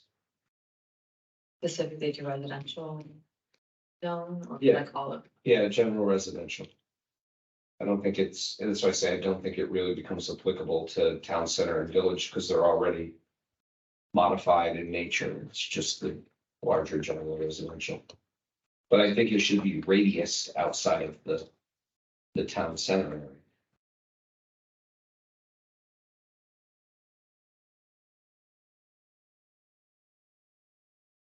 if not, I'll turn over to Jamie, because he has several he would like to ask the board. to look into. Just a quick one on signs, the water quality, is that my septic one? Yeah, Sign ones, you know, just for background, I think we need an RSA change on that one, which I've asked our state representatives to look at. If we make changes right now, I think our biggest problems are 125 and 9 and that kind of stuff, which are state highways. Looks like our regulations on state highways. He's actually opinion of our attorney, town attorney. So I think that one's, you know, I backed off on that because I thought without the RSA change, it was kind of a waste of time, so to speak. That request has been given to, I made that request for our state reps. Hopefully that goes forward. And we also, the signs, there's a petition that's being voted on by the town meeting on signs as well. So that would be to go forward and look at the regulations. So I think that's going forward. I think that's get resolved in the future. Do you think the state reps will go forward without sort of continued pressure and I discussion? don't think so. I mean, remember they said they won't have till the end of this year at the earliest. Yeah, I almost wanted to jump in and say why. because it looks like they would be writing those or thinking about them this summer. They wrap everything up by July 1st. All they They would have do is no- that, you know, state, right now, if you look at signs on the RSA, almost none of the signs on 125 comply with state regulations. They have a whole slew of requirements, including identification on the bottom, but none of them meet.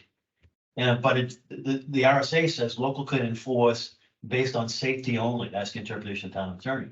So the state regulations can't be enforced either by local. Right. So if local can't enforce them, nobody's gonna enforce them. Right. So the existing RSA is really a joke. I mean, there should be, it's easy to change it and say lawful state or local ordinances can be enforced by local thing. And that way, the existing state regulations be enforced by local and the state local ordinances can be enforced by local.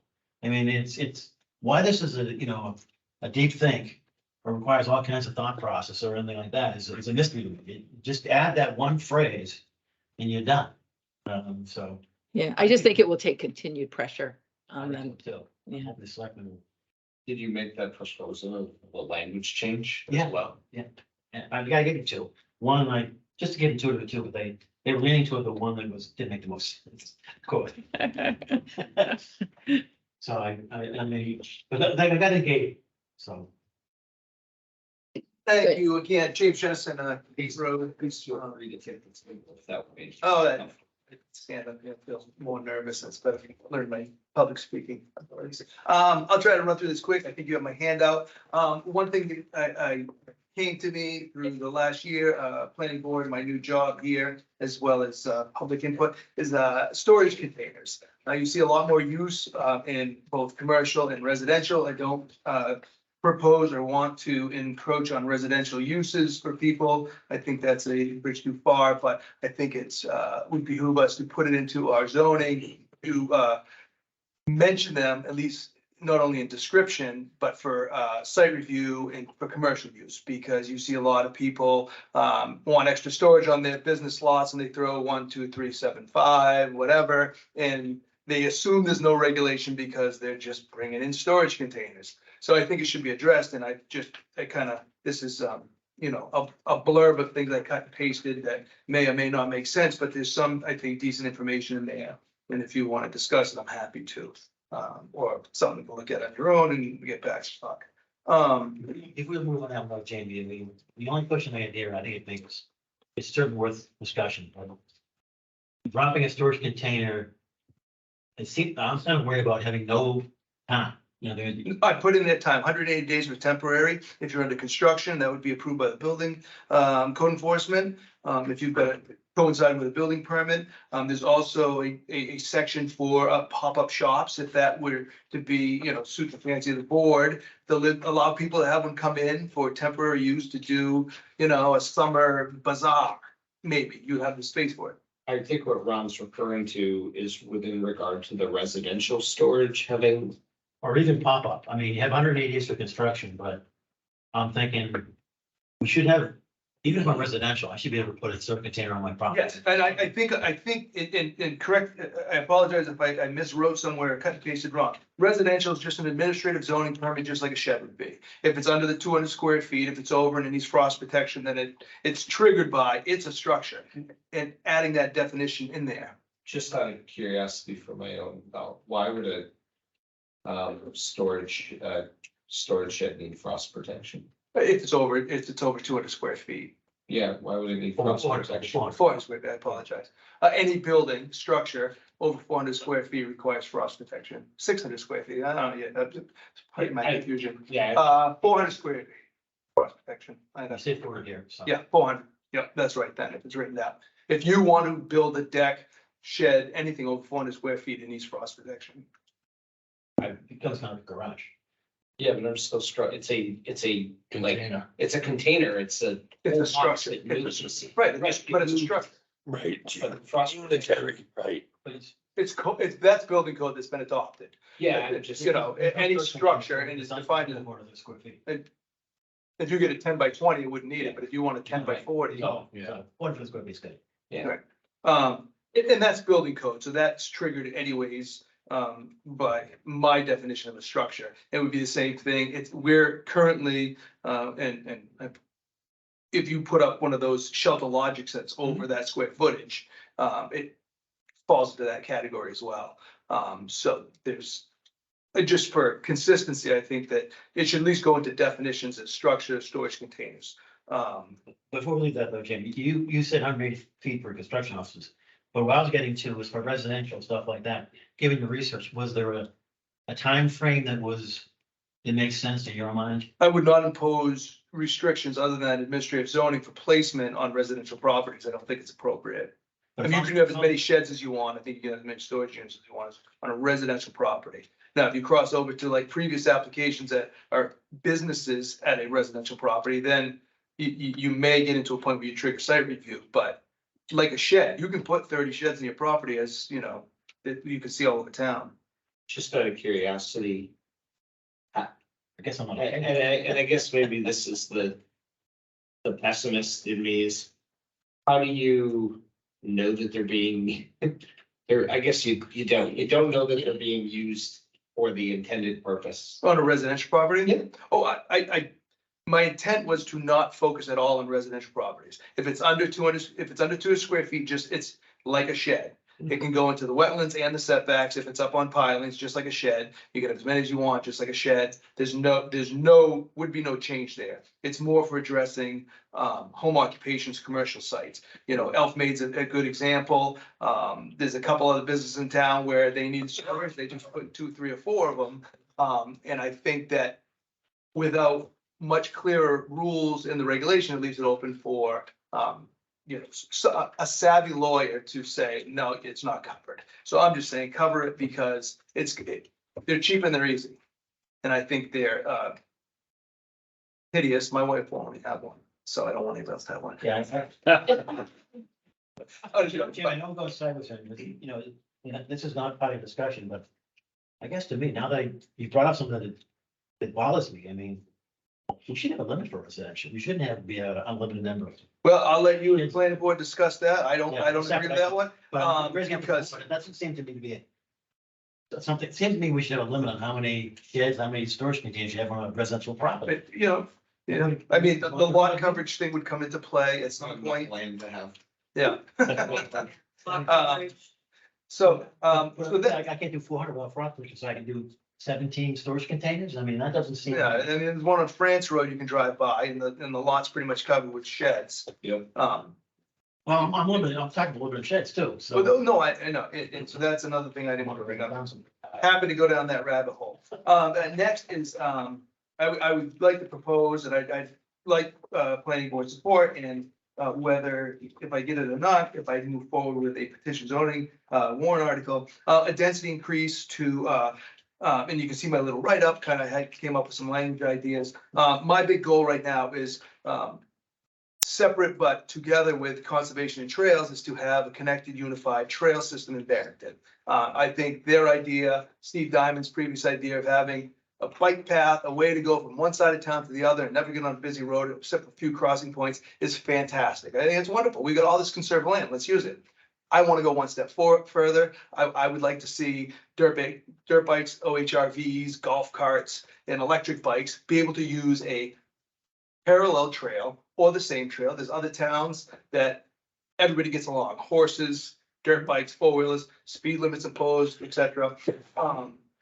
So, It's all over the North Country. yeah, and it's a money boost. There's plenty of good reasons and there's a few negatives. And I don't say that it's all roses, there's damage and that's gotta be repaired and stuff, but it's usually not detrimental in a major impact way. So one of my proposals is looking at some of these huge conservation subdivisions that are going in and all the land, is that we don't force them or encourage them to put it into open to the public. So some of them are private and not, we can't connect through those. So it hamstrings the connection process. So, and you can't make them by law. It's their choice to, if they want to keep them open just to those landowners. So by offering a density increase, some sort of incentive to say, leave it open to the public, we'll give you X. And I'm not saying what X is, I threw in an extra lot for this thing, an extra, because if we go through our zoning, there's things in there that says you're supposed to put a playground or a park. What you're talking about is a legalized quid pro quo. Exactly. And it's appropriate for innovative land use. So to say an extra lot to leave it open to the public, an extra lot if you let a snowmobile trail go through there. And then future connections will be made, and we'll stop losing connections, we'll move towards a connected trail system. I know not everybody's gonna go for the motorized vehicles, and I get that, but I think there's a value for snowmobilers at the lowest level of motorized. And if you drive around this town, like I do, and count every side by side, almost every other house has a side by side. And if you did a survey, I think they'd be on board with saying, I can take my kids for a ride down the trail. And I'm talking speed limits and manicured trails, it's not go wild and dig up everything. It's a reasonable use. And so that ties into the next one, the open space requirement as well. Our current regulations says all subdivisions to be required to leave a corridor to connect parcels of land for immediate or future public use in lieu of the required 15% open space in 17.2 or funds required in 17.2.1. So we already have a mechanism to require every subdivision to leave open space. And they used to do it all the time. You want a 2-lot subdivision, it'd leave 15% open space on the back of it. My tweak would be just leave a corridor, not take away that 15%, but leave a corridor. If there's a possibility that there's something on this side of your lot and something on this side that someday could be connected, leave a 10-foot corridor that we can connect those two pieces someday. And I think, looking for the picture, we've got an animal corridor, we've got a trail corridor, bikes, even if it's walking, I'm able to, downgrade my expectations for a greater good in many areas in hopes of getting something more, even in a smaller part. Because there's even 17.2.1 talks about paying to not do it. But the planning board at some point, before my time, stopped doing that 15% open space on all lots, but it's in there in 17.2. So trying to, put some reasoning behind 17.2 towards the trail system was my intent. So if I don't get any questions on those two things. And then the third big one, which is new to me, and I will speak halfway intelligently about it, is transfer of development rights or transfer of density rights. I think development is the appropriate term.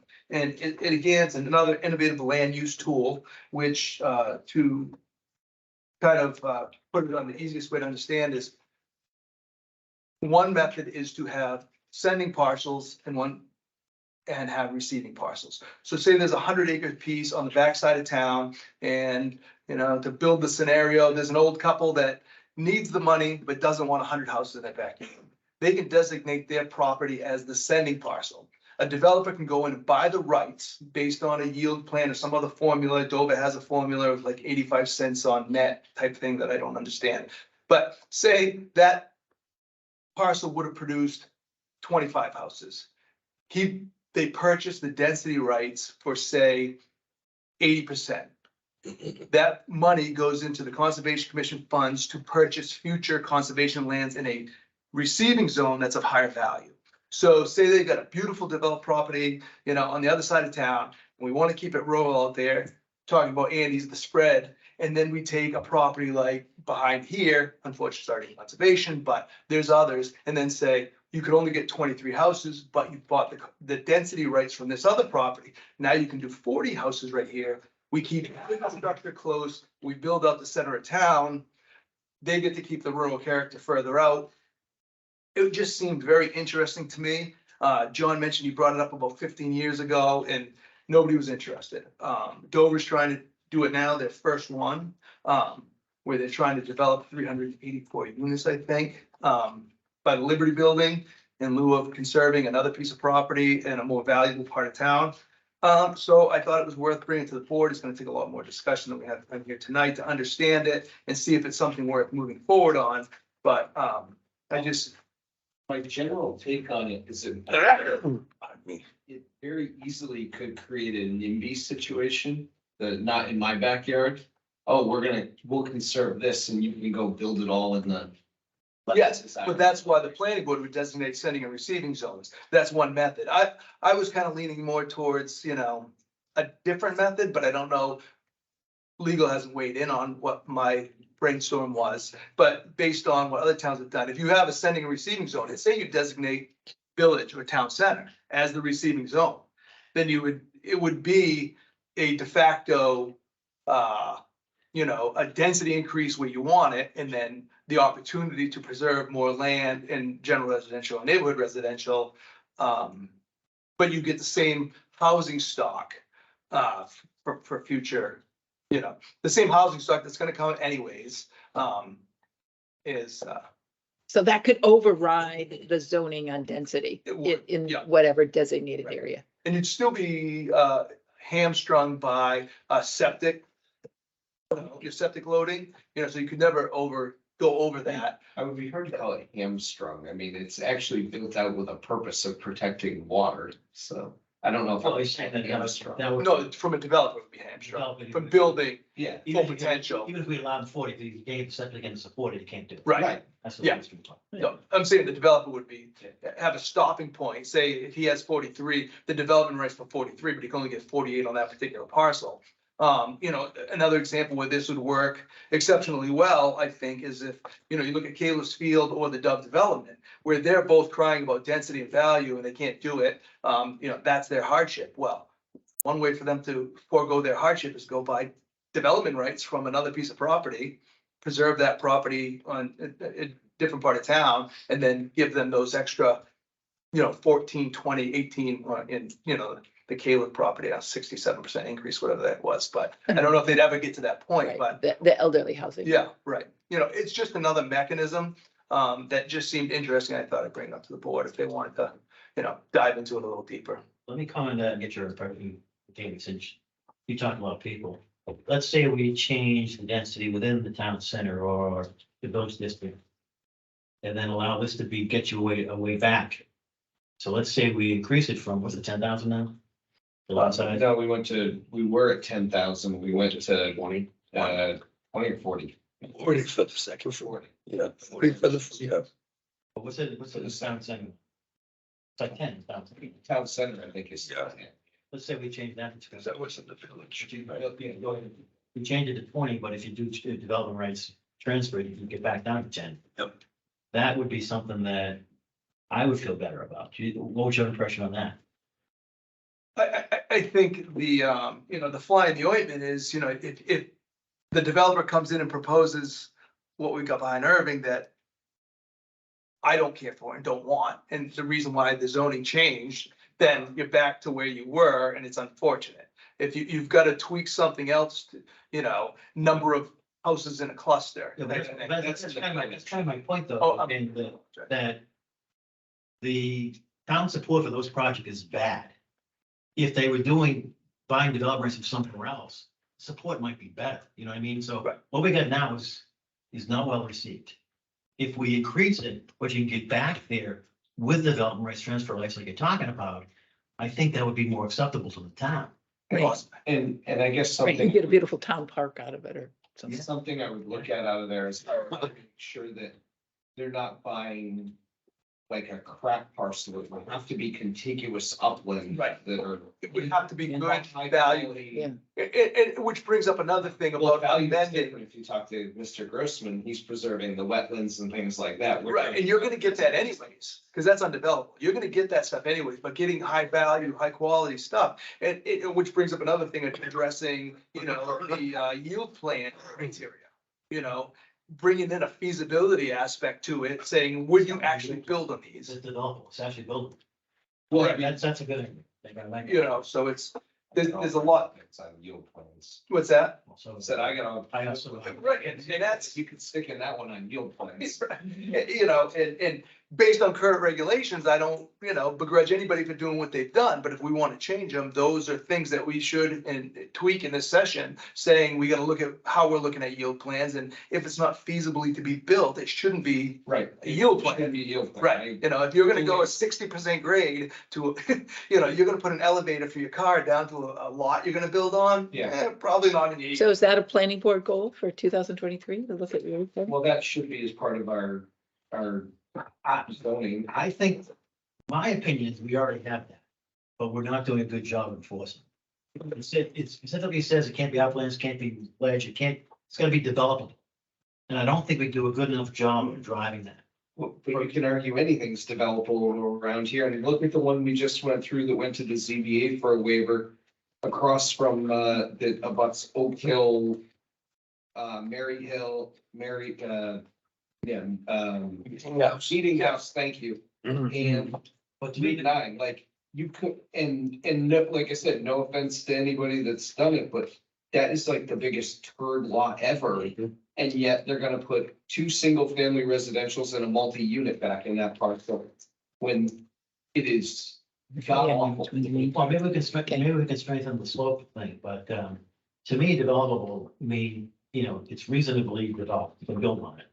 And I think that to me, that also, that includes puddles. But you can build on anything if you. But the yield plan though, without waivers and stuff, you know what I mean?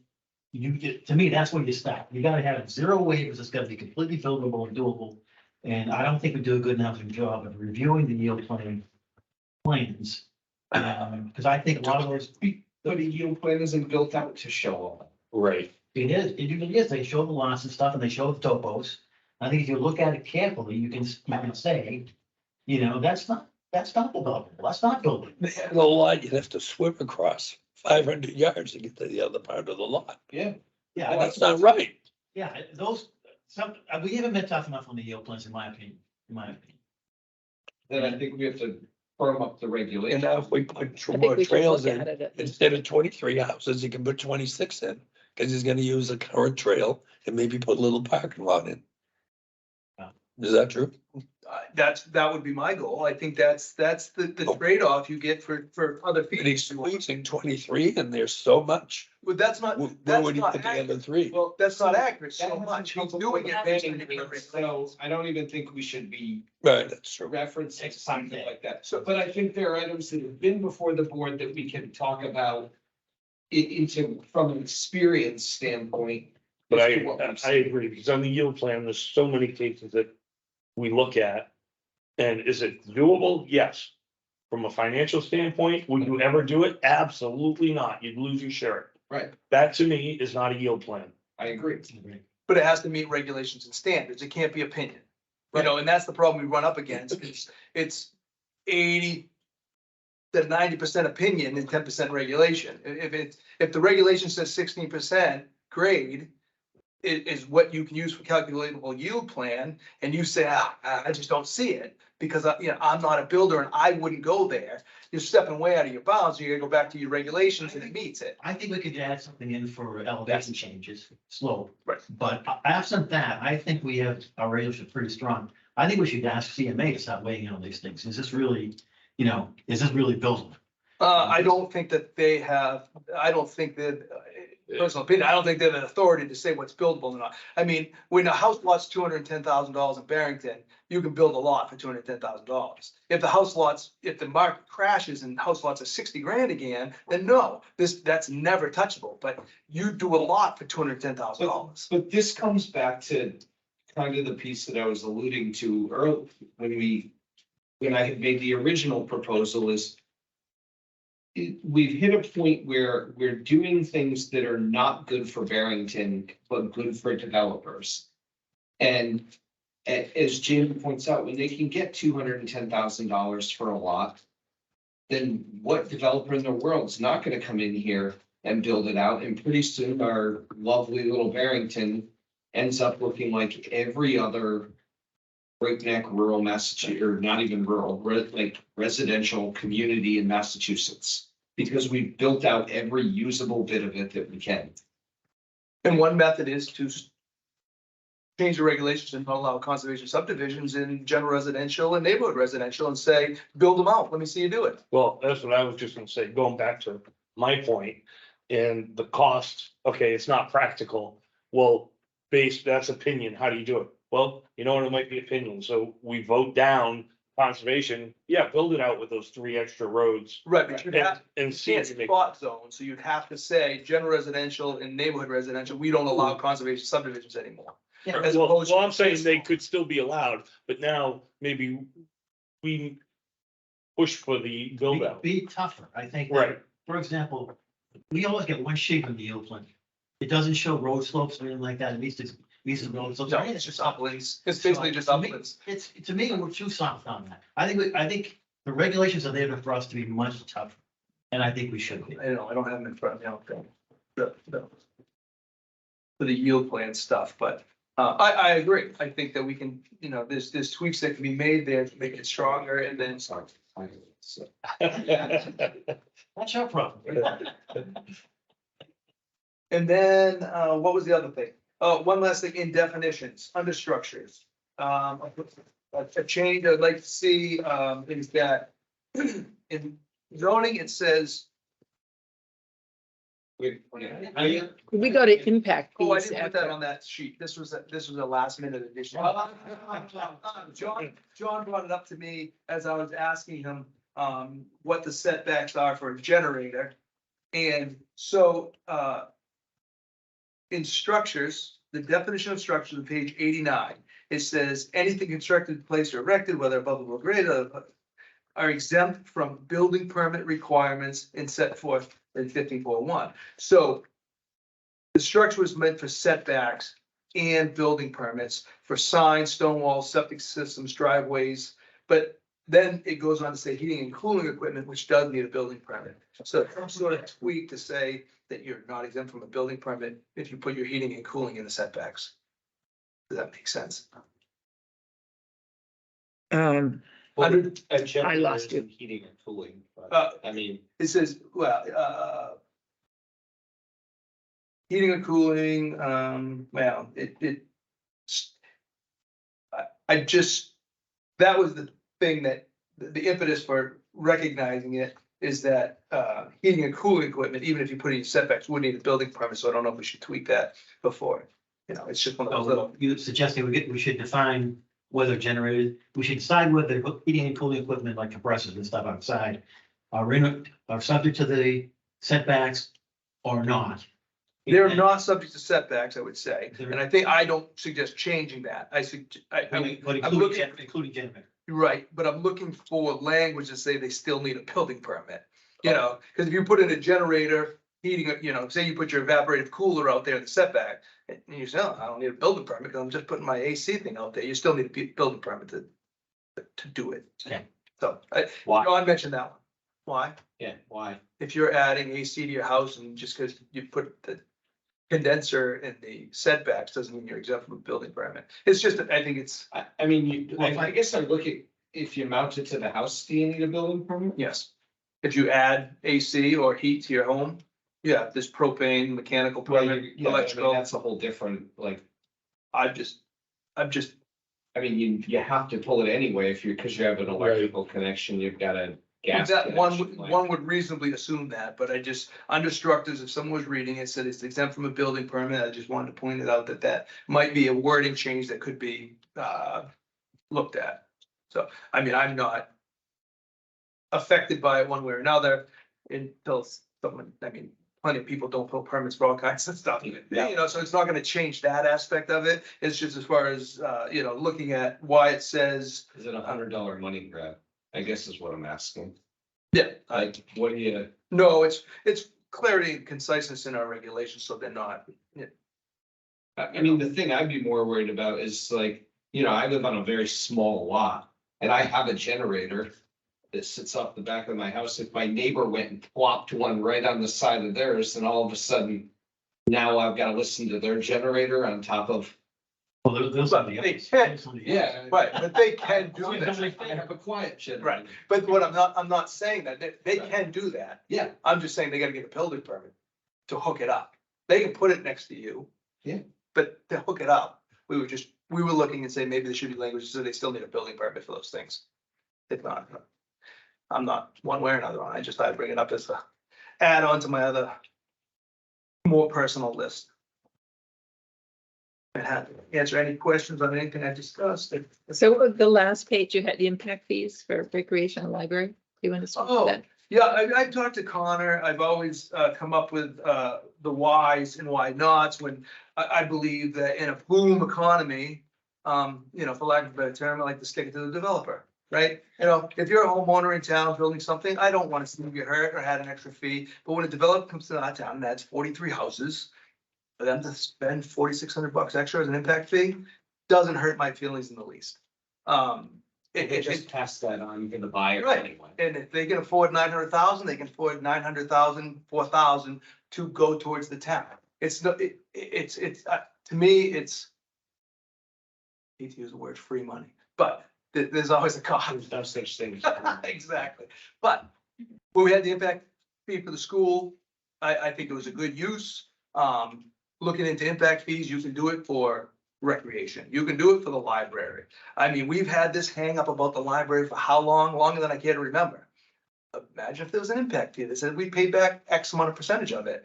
Might get things moving along and get some people coming together and say, it's not a bad idea. All these new houses are gonna potentially use the new community center / library, however you want to define that, separate that, because I know it's I've never been in the library. I mean, either.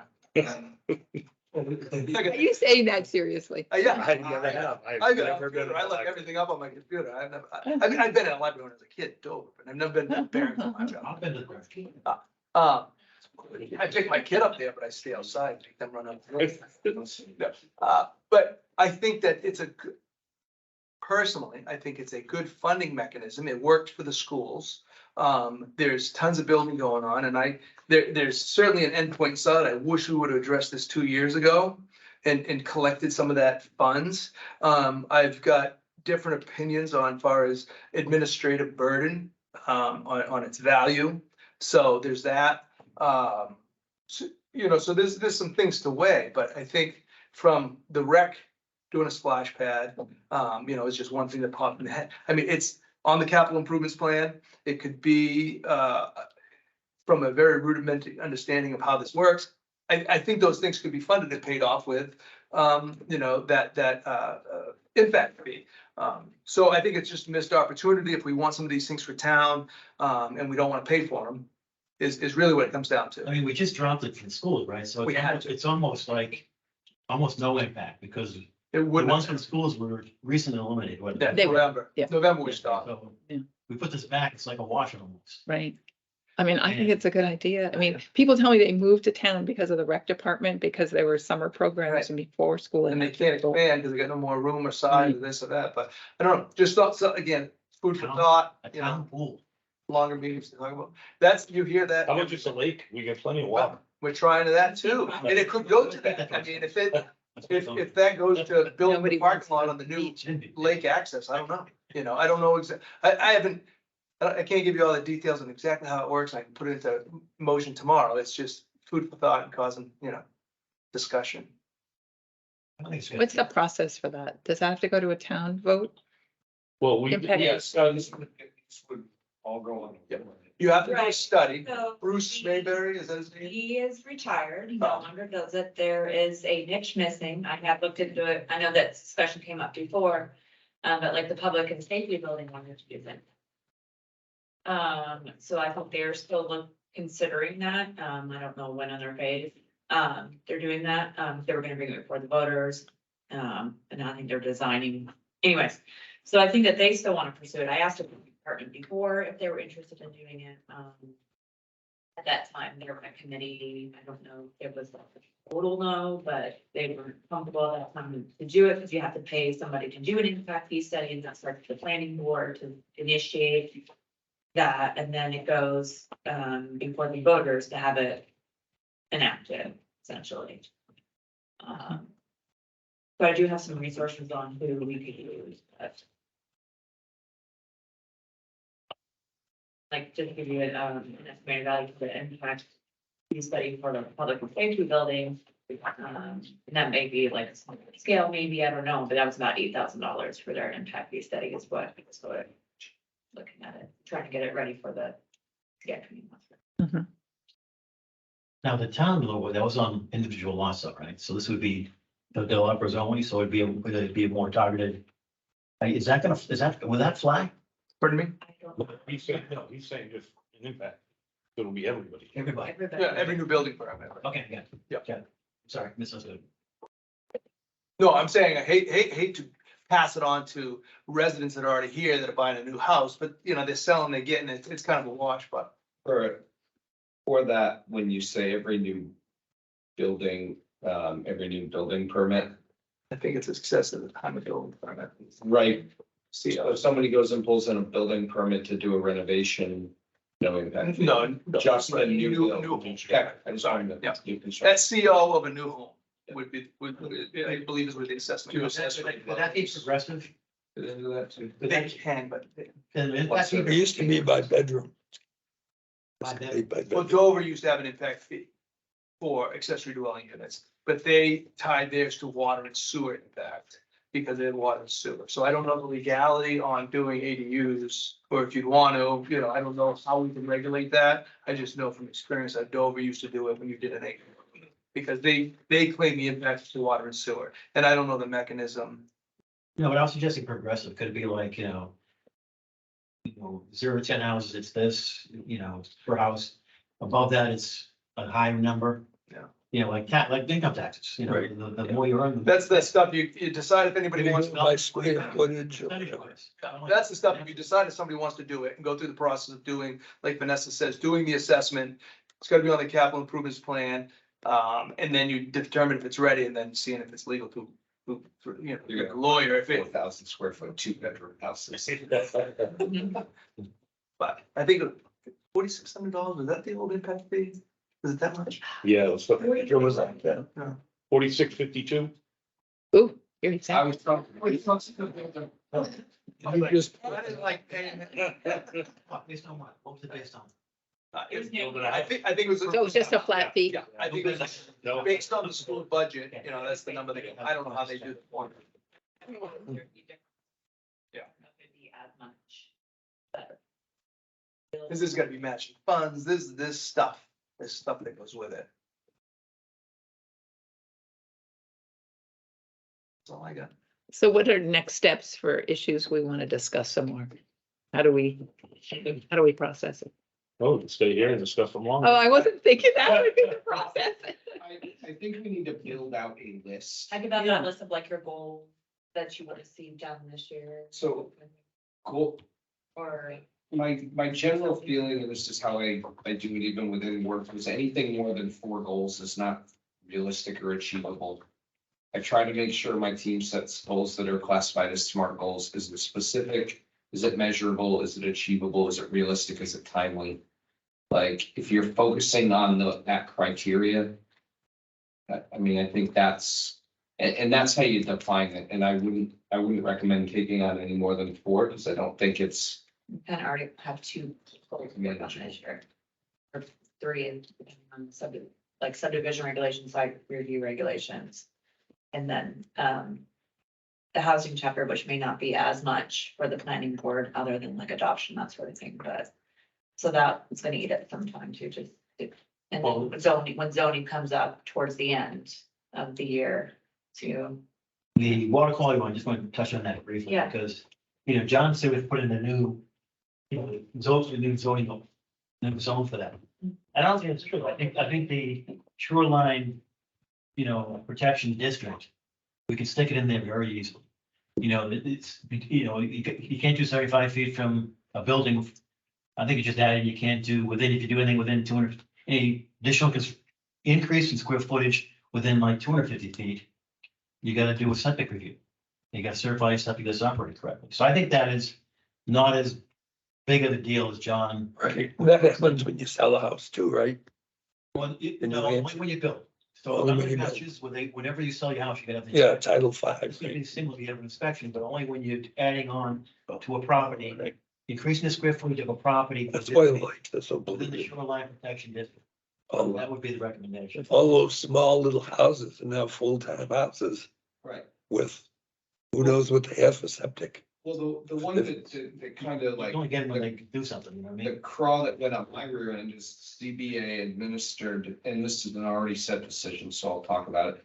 The ZBA gave a waiver for an expansion of a house on Cottage Lane, which made that house so that there is virtually no land that is not occupied by the home, which means where do you put a septic on that? Like, they're like, well, the septic's over here. Yes, it's a 2-bedroom septic, and now you're gonna expand this to like a 4-bedroom house. It meets no setbacks. You gave it all kinds of waivers on that, but you never had to make sure that it was gonna be compliant with that. You could put a new septic in it. So this 35-year-old septic is really gonna be potentially be a problem from a pollution to the lake standpoint. That was not something they could consider in their decision-making process. Well, the other thing that, is Like, another example The of head that. is connected to the body. You gotta consider all of it. But the other one that to me was, remember we had one where they were justifying their wetlands buffer because it was not cost effective to move the septic. The septic had been there for like, 50 years. And it's like, you time you came with the septic, you should have inspected and make sure it's operating before you say you can't move it. It might have to be replaced. So to me, that I was, warn every time you say should. You say should. I mean, if you want to change zoning, that's one thing, but the whole, I believe it's better, the should stuff is so dangerous to lawsuits as far as, Yep. you're just whatever, because when you're off the board and the next guy comes in and says, I think you should not do anything, Right. and you should just, pipe it straight to the lake. Is that gonna be just as good? You gotta go based on regulations. I'm talking about changing the regulation. Yeah, I know, but the whole should like move this, that, I just. But the regulation I'm talking about, he was increasing, first of all, the ZBA gave him a waiver from setback from the lake, number one, which I don't know they should have done. But then But you got your own waiver for the garage. Well, no, and it's like- that was not within the shoreline With me, protection. not me, how's the But- saying go? but let me finish, James. He was adding considerable square footage. The septic system was 50 feet old, and he wanted to get a wetlands buffer because he didn't want to move the septic. 50 years. And it's kind of like, why is this logical? And, that, to me, that should have been permitted. And the regulations got to back it up. I'm trying to sound, I'm broke. That's what I'm talking about. Ended up being 3,000 square foot, wetlands, so it didn't apply. Right. Yeah, so we did get into waive on that. Yes. This is where what Ken is talking about with a valuation of the encroachment to the wetlands would be potentially a useful tool. Well, didn't matter because it was under 3,000 tall. 3,000 square feet.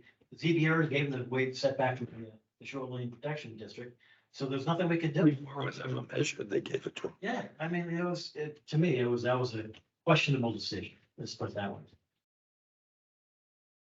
No, but I think if we put in, if you get within 250 feet of the shore, within 250 feet of that, then you have to do a septic inspection to ensure it's working correctly. I think that would be a reasonable thing because clearly the lakes are being impacted. So I think that is a change. That's high on my list. I know signs on my list too, but that's probably higher on my list. Seems reasonable. I mean, water quality, we want to Yeah. keep our lakes good. Property value suffer if your lake's all crappy, so. No pun intended. Unintended. Maybe. Unintended. I'm not- Anybody else have any nickels they want to put into the lot? I like the impact fees. Concord has one for transportation. All of their roads are a 30-year project.